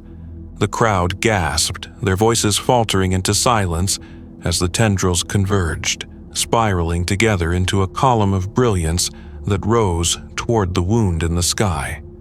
It reached upward and downward at once, infinite in both directions, and within it moved forms too vast to comprehend, silhouettes of wings, and faces and machines. Merrick's knees buckled under the weight of its presence. It wasn't sight or sound that pressed upon him, but meaning itself, pure and unfiltered. He tasted emotion as if it were blood. He saw music as though it were light. Every sensation was synesthetic, every boundary erased. The entity spoke, not aloud, but directly into the space behind his thoughts. "You called, we answered." He wanted to deny it, to protest that they had never meant for this. But memory betrayed him. Every prayer whispered by every worker, every desperate plea for relief, every moment of hopeless devotion had been fuel for this summoning. The veil had not been broken by accident. It had been invited. "You sought purpose," the voice continued, echoing through his skull. "We give you unity. You sought deliverance. We give you truth." The light intensified until it felt as if his bones might vaporize under its touch. Around him, the crowd dissolved into luminescent silhouettes, their bodies unraveling into particles of light that rose into the air like dust motes caught in a sunbeam. Each one ascended willingly, faces peaceful, lips forming silent prayers. Alina reached for him, her hand trembling yet radiant. "It's not death," she whispered, "it's completion." He took her hand, and pain lanced through him like liquid fire. In that instant, he saw everything. He saw the Imperium not as chaos but as yearning, the echo of mortal thought given shape. He saw gods born and devoured in cycles of faith. He saw the Emperor's light flicker at the edge of this storm, a golden star struggling to pierce the shroud.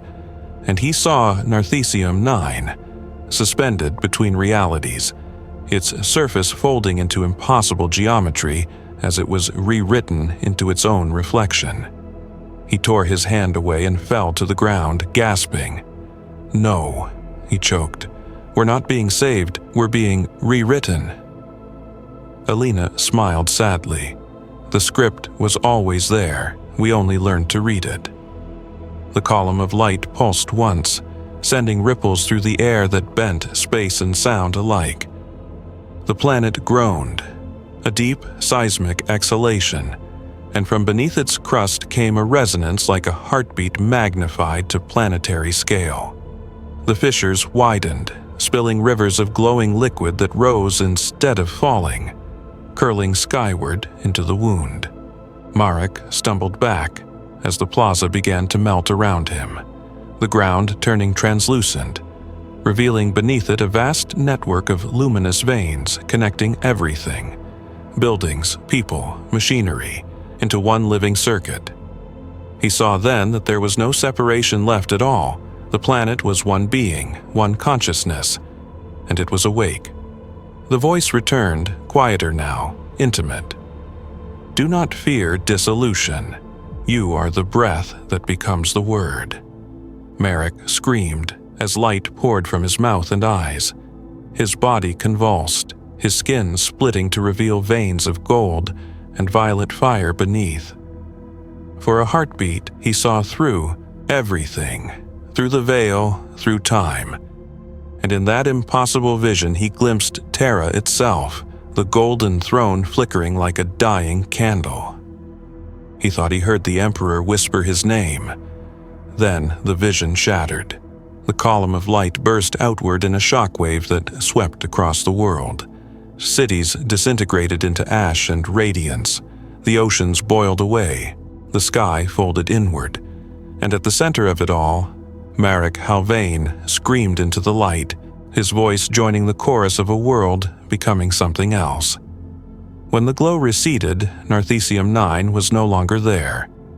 In its place hung a sphere of molten amber, pulsing softly, its surface marked by faint spirals that shimmered like scars. From orbit, it looked beautiful. Holy, even. But no astropath dared to reach toward it. Those who tried heard only a single, whispered word before their minds went dark. Remember. In the void where Narthesium 9 once orbited, there was now only radiance. The planetary surface had liquefied into concentric seas of molten gold and glass, and the atmosphere shimmered like a halo, pulsing in rhythm with the Astronomican's distant thrum. Imperial survey vessels that chanced too near reported interference across all channels, Vox static filled with half-heard hymns, Auspex readings looping the same message again and again. The pattern persists. Most of those vessels never returned. Those that did came back hollow, their crews silent, their ship logs rewritten in languages no adept could decode. But within the wound, within that shining sphere, Marek Halvan still lived, or rather, continued. Consciousness had become an element here, as real and mutable as flame. He floated in a horizonless expanse of color, his body reduced to luminous silhouette. He no longer felt hunger or pain, only the steady pulse of the world around him. The light that surrounded him spoke without words, a communion of sensation and thought. It did not command him, it remembered him. Fragments of the old world drifted in the radiance. Manufactorum towers rendered transparent, cathedrals turned to crystal, the silhouettes of workers kneeling in eternal motion. Each glowed faintly, their forms half dissolved into the luminous medium, yet still distinct enough to whisper fragments of identity. They were not gone. They had become the memory of themselves, woven into the fabric of this new being that Narthesium 9 had become. Marek tried to speak, but speech had no place here. His thoughts rippled outward like waves in a sea of light, each one answered by 1,000 echoes. He sensed Alina among them, a familiar resonance, gentle and patient. She did not appear before him, but he felt her presence brush against his consciousness like fingertips across glass. "You fought so hard to remain apart," she said without words. "But we were never apart to begin with. He wanted to argue, to cling to something of his old self. But what was self in a place where time had liquefied? Every attempt to recall his past unraveled into abstraction. The foundry, the smell of oil, the ache in his hands. All became texture, rhythm, memory folded into music. Then a new sensation entered, the faintest trace of cold. It came not from within the light but from beyond it, a reminder of the void outside where the Imperium still endured, blind to what it had lost. Through that chill, he sensed other presences. Ships in orbit, astropaths reaching out in horror, their minds brushing against the edge of the transformed world. Their fear rippled through the wound like a stone cast into still water. Marek reached instinctively toward them. The effort tore him, splitting his awareness between what he had become and what he had been. Through that rift, he saw flashes of reality. The void ships circling the luminous sphere, their hulls cracking under the pressure of the psychic resonance, the crews screaming as their souls were drawn out like vapor. He tried to pull back, but the world would not let him. The light around him pulsed in sympathy, reaching outward, absorbing each ship into its radiance. On Terra, weeks later, the choir of the Astronomicon screamed as one. For a moment, a single breath across the galaxy, the Emperor's beacon flickered. Astropaths described a second light blooming in the warp, a mirror of the Astronomicon's golden blaze but colored violet and red, pulsing in the rhythm of a living heart. They called it the Echo of Narthesium. Within the wound, Marek saw that same light spreading through the immaterium, rippling outward in waves that brushed against distant stars. Wherever it passed, worlds stirred in their sleep. Forges paused mid-production. Priests woke from dreams with tears on their faces, and for a heartbeat, every machine in the Imperium hummed in perfect unison. The reflection was spreading, slowly, silently, like a prayer answered too late. Alina's voice returned, soft but filled with awe. He remembers all prayers now, even those whispered in doubt. Marek felt himself dissolving, his last fragments of individuality unraveling into the greater rhythm. Yet, as he faded, a single thought anchored him, one spark of rebellion. He shaped it carefully, sent it pulsing outward through the light, across the void, toward the distant golden flame of Terra. Remember what we were before the song. The light shuddered, as if in hesitation. For the first time since the world's transformation, the rhythm faltered. Somewhere deep within the radiance, something paused, as though a god had drawn breath to consider. Outside, aboard a lone Imperial survey ship still intact, a tech adept monitoring Auspex readings froze. Among the endless waves of psychic interference, he caught a single coherent signal. A human voice, faint but clear, carried across impossible distance. "I remember." Then the signal was gone, swallowed by the violet storm. Back within the wound, Marek's awareness dimmed, yet peace replaced fear. The planet around him pulsed once more, steady now, serene. The transformation was complete. The wound had become stable, its edges closing not with healing, but acceptance. What remained of Narthesium 9 drifted in the void like a lantern, its glow visible across sectors, a reminder of what faith could awaken, and what silence could invite. And somewhere, far above, beyond the range of mortal perception, the Emperor stirred upon his throne. For the first time in 10,000 years, his light blinked, not in weakness but in recognition. The wound had opened, and the galaxy had heard it breathe. For a brief moment in the endless night of the galaxy, it seemed as though the Emperor had awakened. Vox choruses across the Segmentum Solar trembled with reports of a second light flickering near the warp lane to Ultima Segmentum. Astropaths screamed of a pulse that mimicked the Astronomicon, a perfect mirror in rhythm yet darker in hue, a light that shimmered not gold but deep crimson edged in violet, as if the universe itself had drawn breath in confusion. High lords on Terra spoke of omen and miracle. The Ordo Hereticus whispered of contagion. The Mechanicus, more pragmatic in their terror, claimed that a planetary-scale breach in the Imperium had somehow stabilized, an impossibility by every sacred law of their creed. In the endless silence of the Imperial Palace, the Emperor's body remained unmoved, but across the golden vaults of the Adeptus Custodes' sanctum, the candles wavered, their flames bending toward the unseen east, toward the ghost light of Narthesium 9. They called it the False Dawn. The Adeptus Astra Telepathica sealed their choir halls, their most gifted psychers driven to madness by dreams of a burning world that wept light instead of ash. They described a whisper that entered their minds with the tenderness of prayer. "Do not fear, for the Emperor remembers you." And yet they knew it was not his voice. It was too soft, too patient, too human. For months, Imperial patrols skirted the anomaly, their augurs blinded by the glare. Some swore they saw silhouettes moving within the radiance, the faint outline of cathedrals floating in molten air, the suggestion of continents shifting like thoughts. Others reported hearing hymns transmitted directly into their skulls, wordless melodies that carried the texture of longing.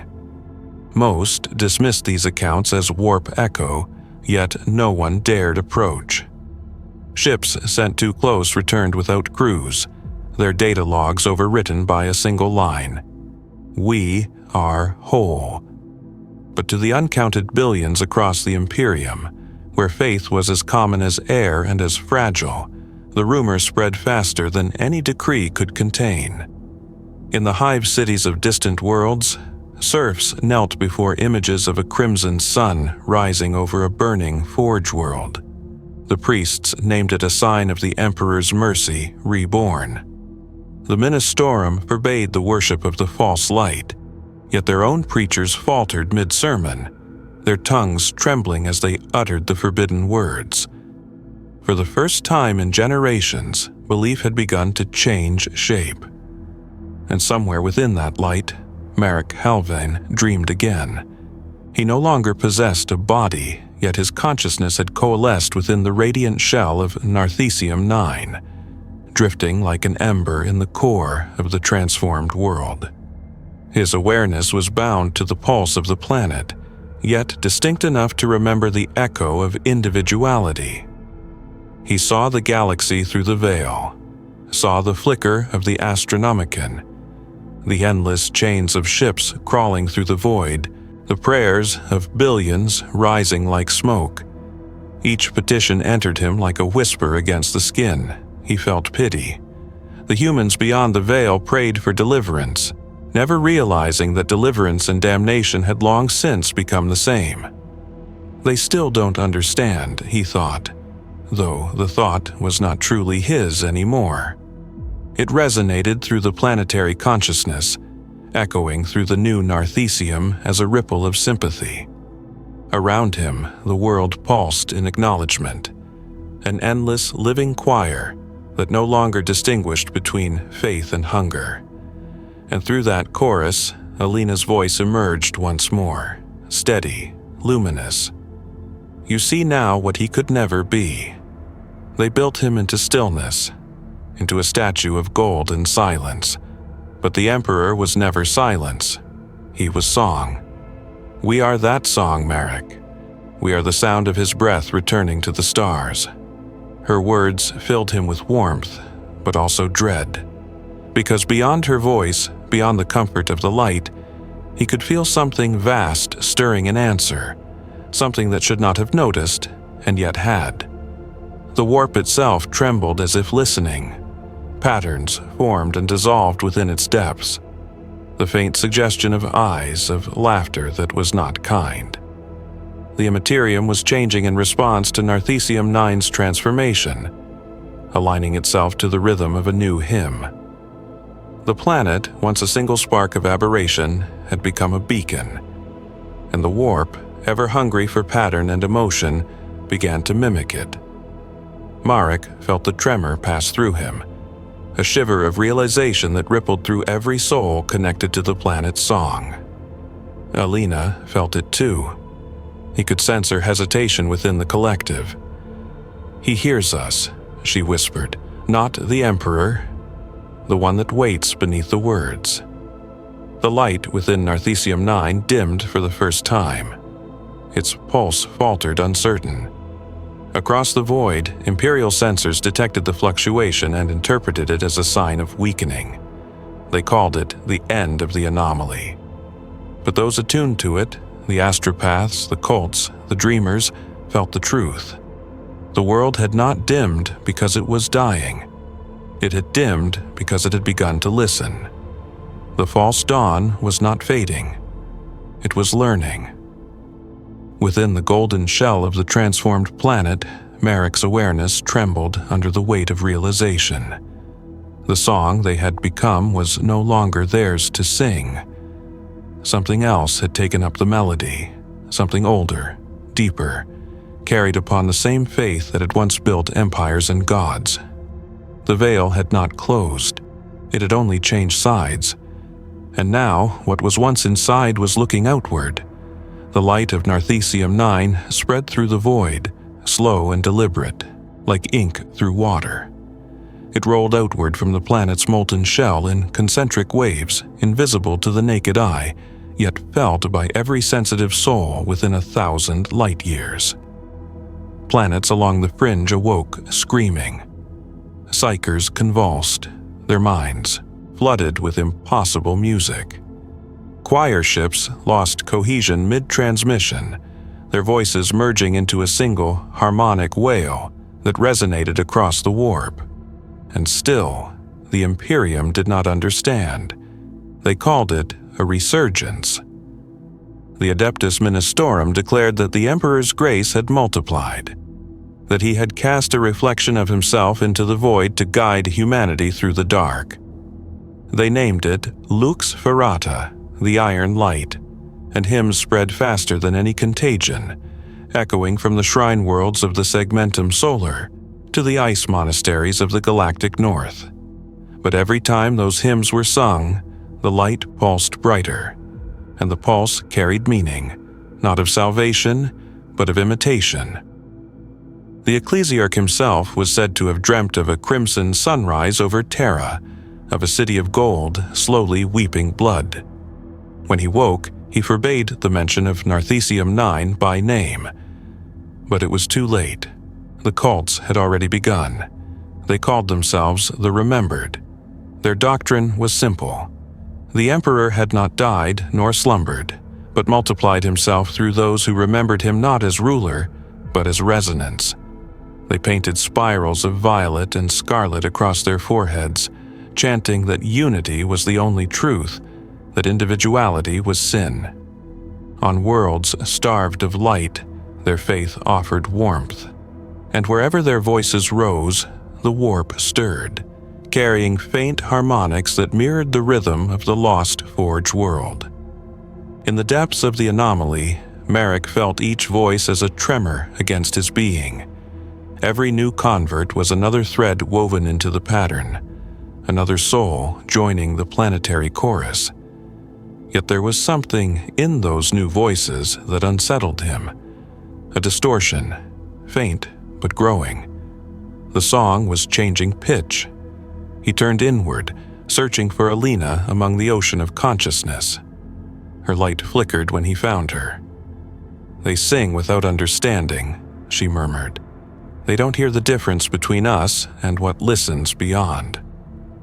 "What listens?" he asked, though his thought carried no air, no sound. For a long moment there was no answer. Then she said, "The warp is a mirror that learns. Every reflection teaches it how to imitate the real. We thought we were shaping it with faith, but it was studying us, waiting for the right note to echo back. Outside the veil, in the material galaxy, Imperial ships continued to circle the anomaly at a distance. Some broadcasted data to Mars, others transmitted prayers to Terra, but none dared cross the threshold. And yet, one vessel, a small Adeptus Mechanicus research frigate, the cohort Resolus, broke formation. Its magos, driven by awe or hubris, transmitted a final message before entering the light. "If this is heresy," he said, "then let the Omnissiah judge me by his true face." When the ship crossed the boundary, its hull dissolved into light and its crew became whispers. For a heartbeat, the entire fleet heard their dying hymn, not of despair, but of recognition. "We see you. We are seen." The light brightened. The galaxy trembled. Within the heart of the world, Marek saw the shape of something vast, moving beyond the horizon of perception. It was not demonic, nor divine, nor anything that could be bound by the categories of the Imperium's faith. It was the shape of response. The Immaterium itself was awakening, not as chaos, but as memory returning to form. He tried to resist, to steady the planetary song, but the collective will of billions pressed against him. They wanted to be heard, they wanted to be known, and the thing beyond wanted that too. Alina, he thought, we have to stop them. Her presence dimmed, sorrowful. Stop them from what, Marek? From believing? From speaking? We called across eternity. Did you think only silence would answer?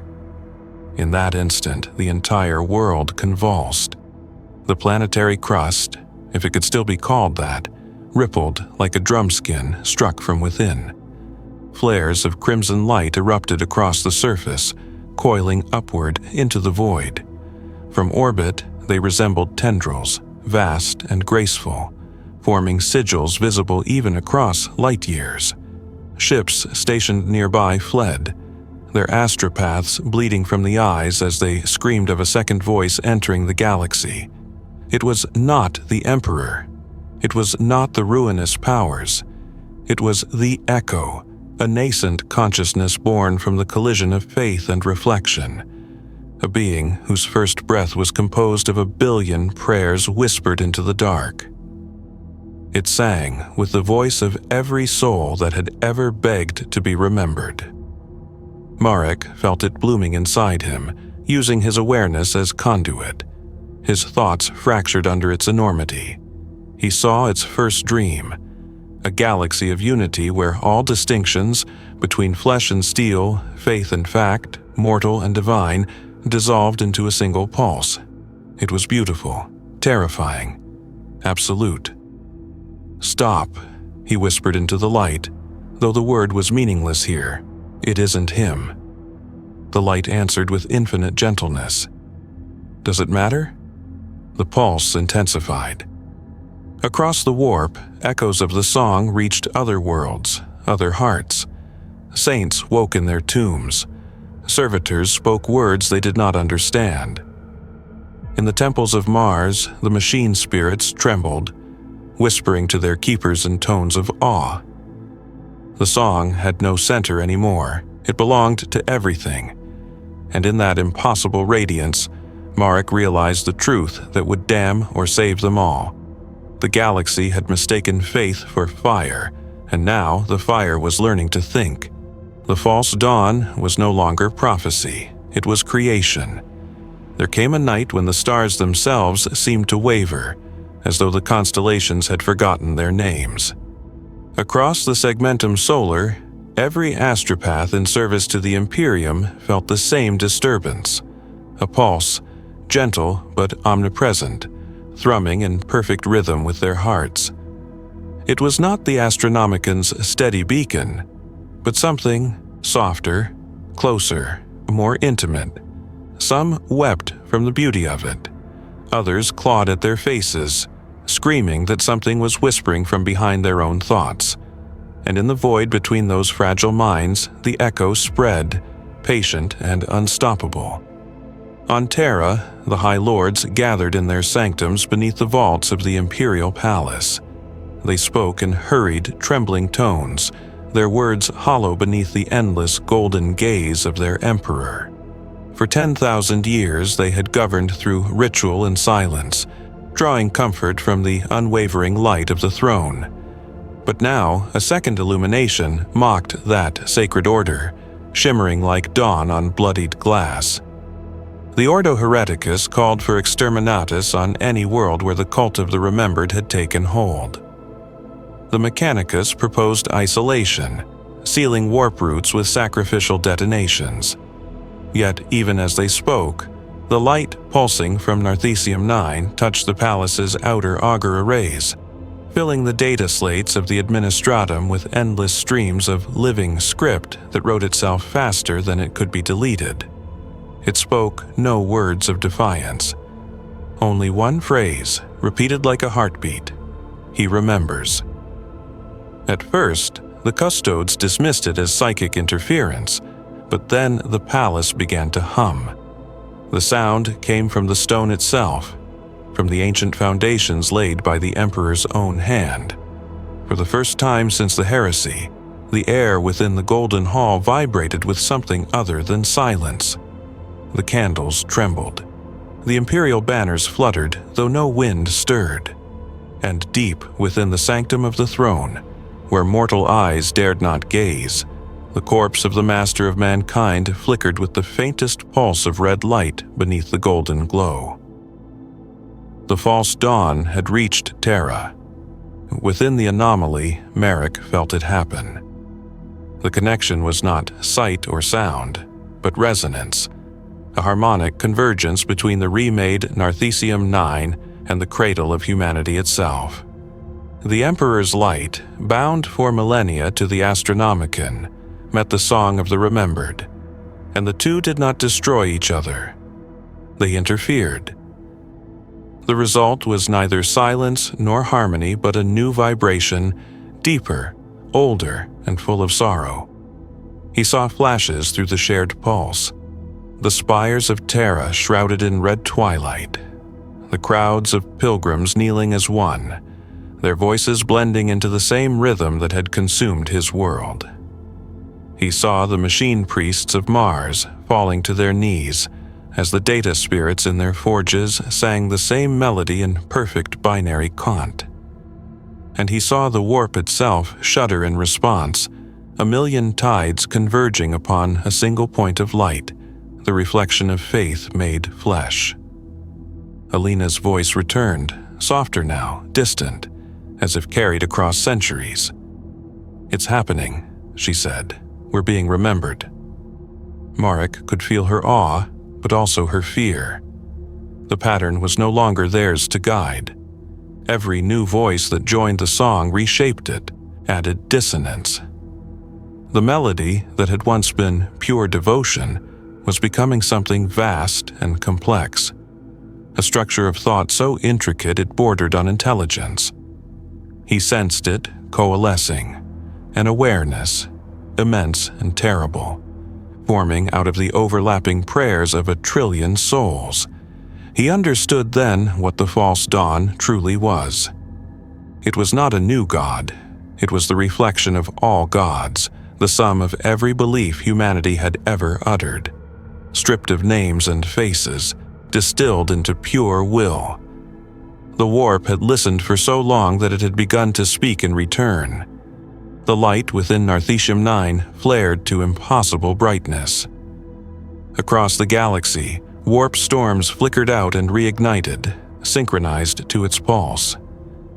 Demons howled as their forms warped under the new frequency, collapsing into silence or rebirth. The Chaos Gods stirred uneasily, sensing intrusion in their dominion, a note foreign to their symphony, yet resonant enough to unmake it. Marek's awareness expanded beyond the planet now, stretching across the void until he could see the galactic core burning like an eye.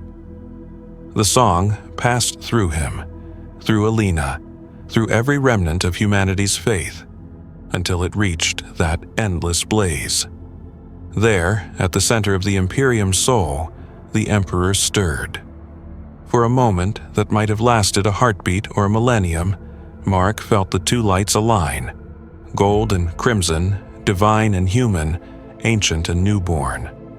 Their union created a sound unlike any ever heard, a chord that transcended the boundary between material and immaterial. The entire galaxy trembled, worlds cracked, stars dimmed, and then silence. When the light returned, everything had changed. The Astronomicon still shone, but its tone had shifted. It no longer pulsed in the perfect rhythm of the Emperor's will, but in counterpoint, a dialogue, not a command.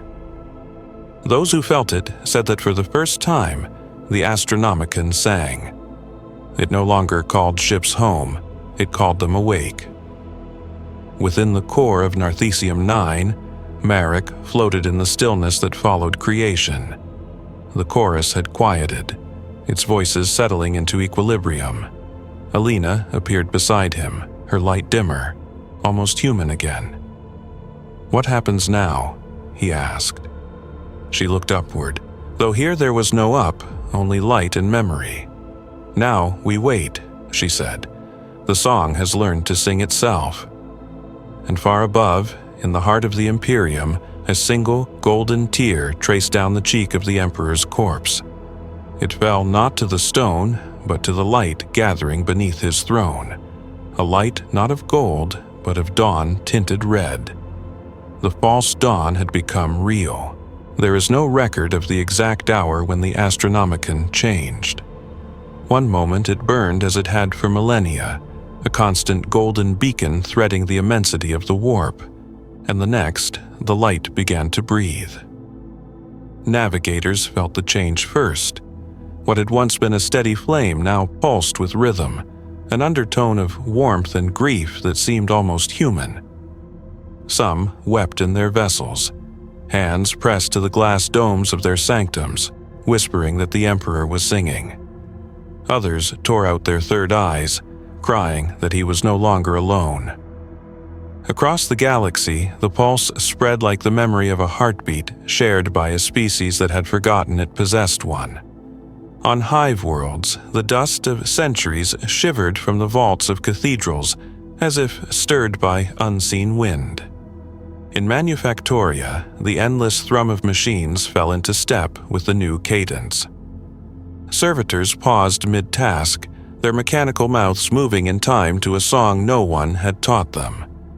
It was not a hymn of conquest or obedience, but of remembrance, a note that spoke of the first fire that had ever burned in the hands of man, and the hope that it could burn again without consuming.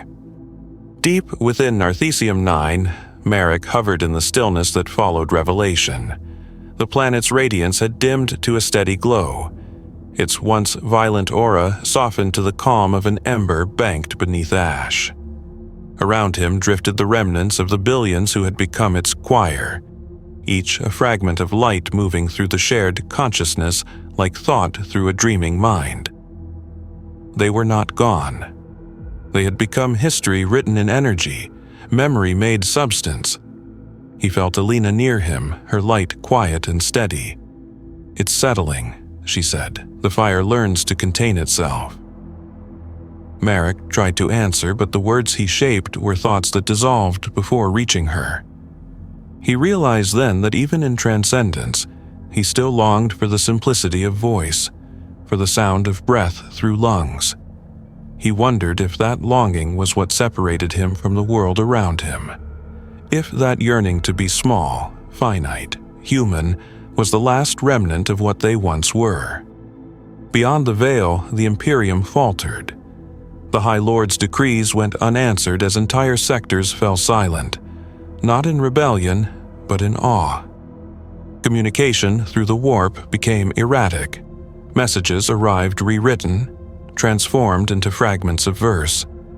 Prayers that rhymed with nothing yet felt true. The Ordo Hereticus dispatched fleets to cleanse the heresy of Lux Ferrata, but the fleets vanished into calm seas of warp light.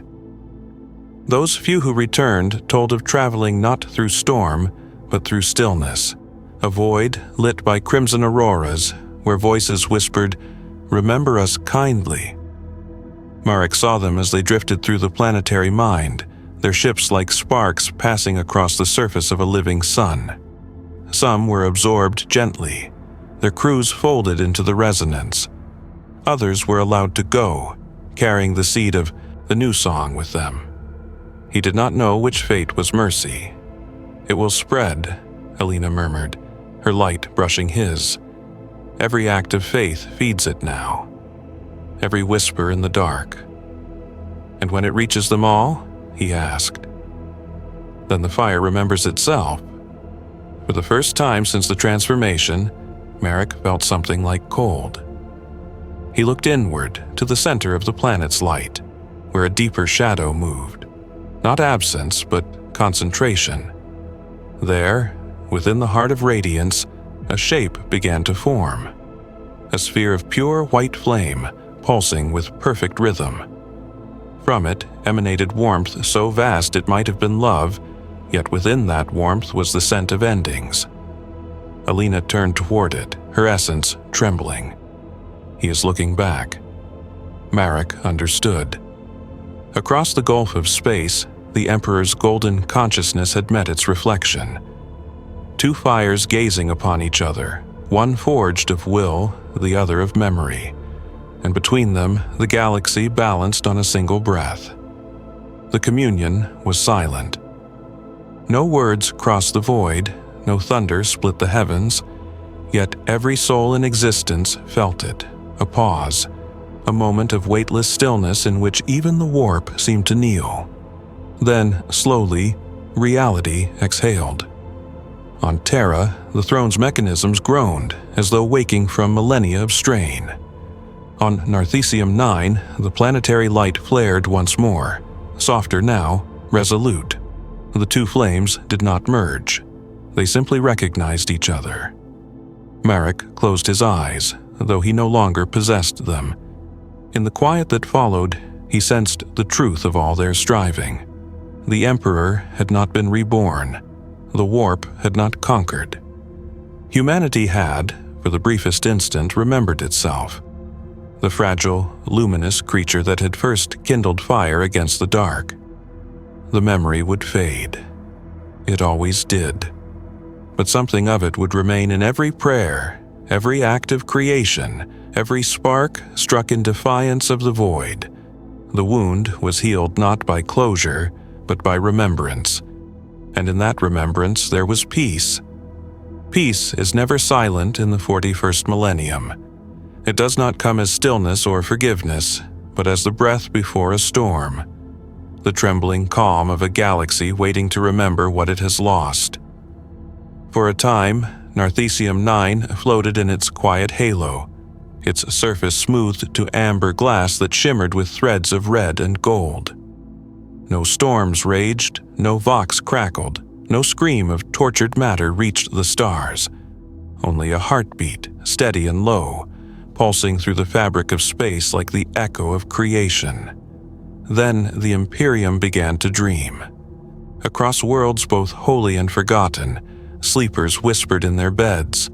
Soldiers muttered prayers in their rest shifts. Artisans hummed tunes they could not recall learning. Children traced spirals in the dust without knowing why. On shrine worlds, the statues of saints began to weep molten light. On forge worlds, engines refused to start until their priests sang a new cadence, a rhythm born from the same pulse that had once throbbed beneath the forges of Narthesium 9. The galaxy, vast and old, had begun to hum in sympathy with the memory of fire. Marek drifted through that resonance, his consciousness stretched thin across the light. He could feel each tremor, each echo, every living soul that brushed against the pattern. Each new touch carried warmth and grief, and the faintest reminder of humanity's first defiance against the cold. He did not know if he still called himself Marek, or if that name had become a fossil embedded in the bedrock of something greater. He only knew that somewhere, far beyond the veil, the Emperor was listening. Alina's presence found him again, softer than before, like the afterimage of a smile. "It's spreading," she said, and there was wonder in her tone. "They've begun to build again, not for war, for remembrance." He saw it, visions flashing like sparks across the dark, worlds lighting pyres in the names of the forgotten, artisans etching verses into steel instead of weapon codes, chaplains whispering prayers not of conquest but of memory. Even the Adeptus Astartes, bred for killing, felt the tremor of that subtle change.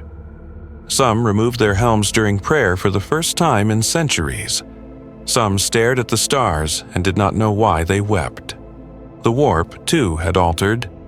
Its storms calmed, if only slightly. The great tempests that had howled since the birth of the Eye of Terror slowed, as though listening to a lullaby. Demons flickered at the edges of unreality, their laughter muted, their forms uncertain. The great powers that had fed on endless rage and fear now tasted something alien in the current, remembrance, and the strange serenity it carried. They recoiled, confused, their dominion bruised but not broken. Marek felt all of this and wondered if such calm could last. The Imperium did not know how to exist without struggle. Peace to them was only the intermission between wars. He sensed the old hunger stirring even as the new harmony spread. The need to name, to control, to weaponize. And already, across the stars, priests and lords and generals were arguing over whose miracle this was. "They'll twist it again," he whispered into the glow. "They always do." Alina's light flickered, her reply slow and thoughtful. "Perhaps. But even twisted, a song leaves echoes, and echoes change the listener." Above the sleeping world, a single ship passed through the crimson haze, a lone pilgrim vessel, crewed by refugees who had fled the endless wars of the eastern fringe. Their navigators saw the glow of Narthesium 9 and mistook it for a sun. When they descended through its outer veil, expecting death, they found instead a sea of glass reflecting starlight. No demons rose to greet them, no fire consumed them. They walked upon the surface of a dead world and found warmth beneath their feet. In the heart of that glass plain, they discovered a single figure of molten gold and iron, neither statue nor corpse, but an impression of a man kneeling in prayer. The pilgrims built a shrine around it, and when they spoke the first words of dedication, the planet's surface shivered with faint light. They named the place the Ember Gate, and they carried its story outward like a spark cupped in trembling hands. 1,000 years would pass before the Imperium learned of that shrine. By then, its pilgrims would have vanished into legend, and Narthesium 9 would be catalogued as a stabilized demon world of unknown classification. But still the light would pulse beneath its crust, faint but steady, the heartbeat of remembrance that refused to fade. And in the warp, where thought and emotion weave reality, the song continued, quieter now, deeper, like the breath of a sleeping god who had dreamed of being human. Marek's voice joined it one last time. "For what we built, for what we lost, for what we remember." The echo rose, spreading through the void until it reached even the throne on Terra, where the Emperor's eyes, sealed in eternal radiance, flickered once with the color of dawn. The galaxy turned. The memory remained. The fire endured. End.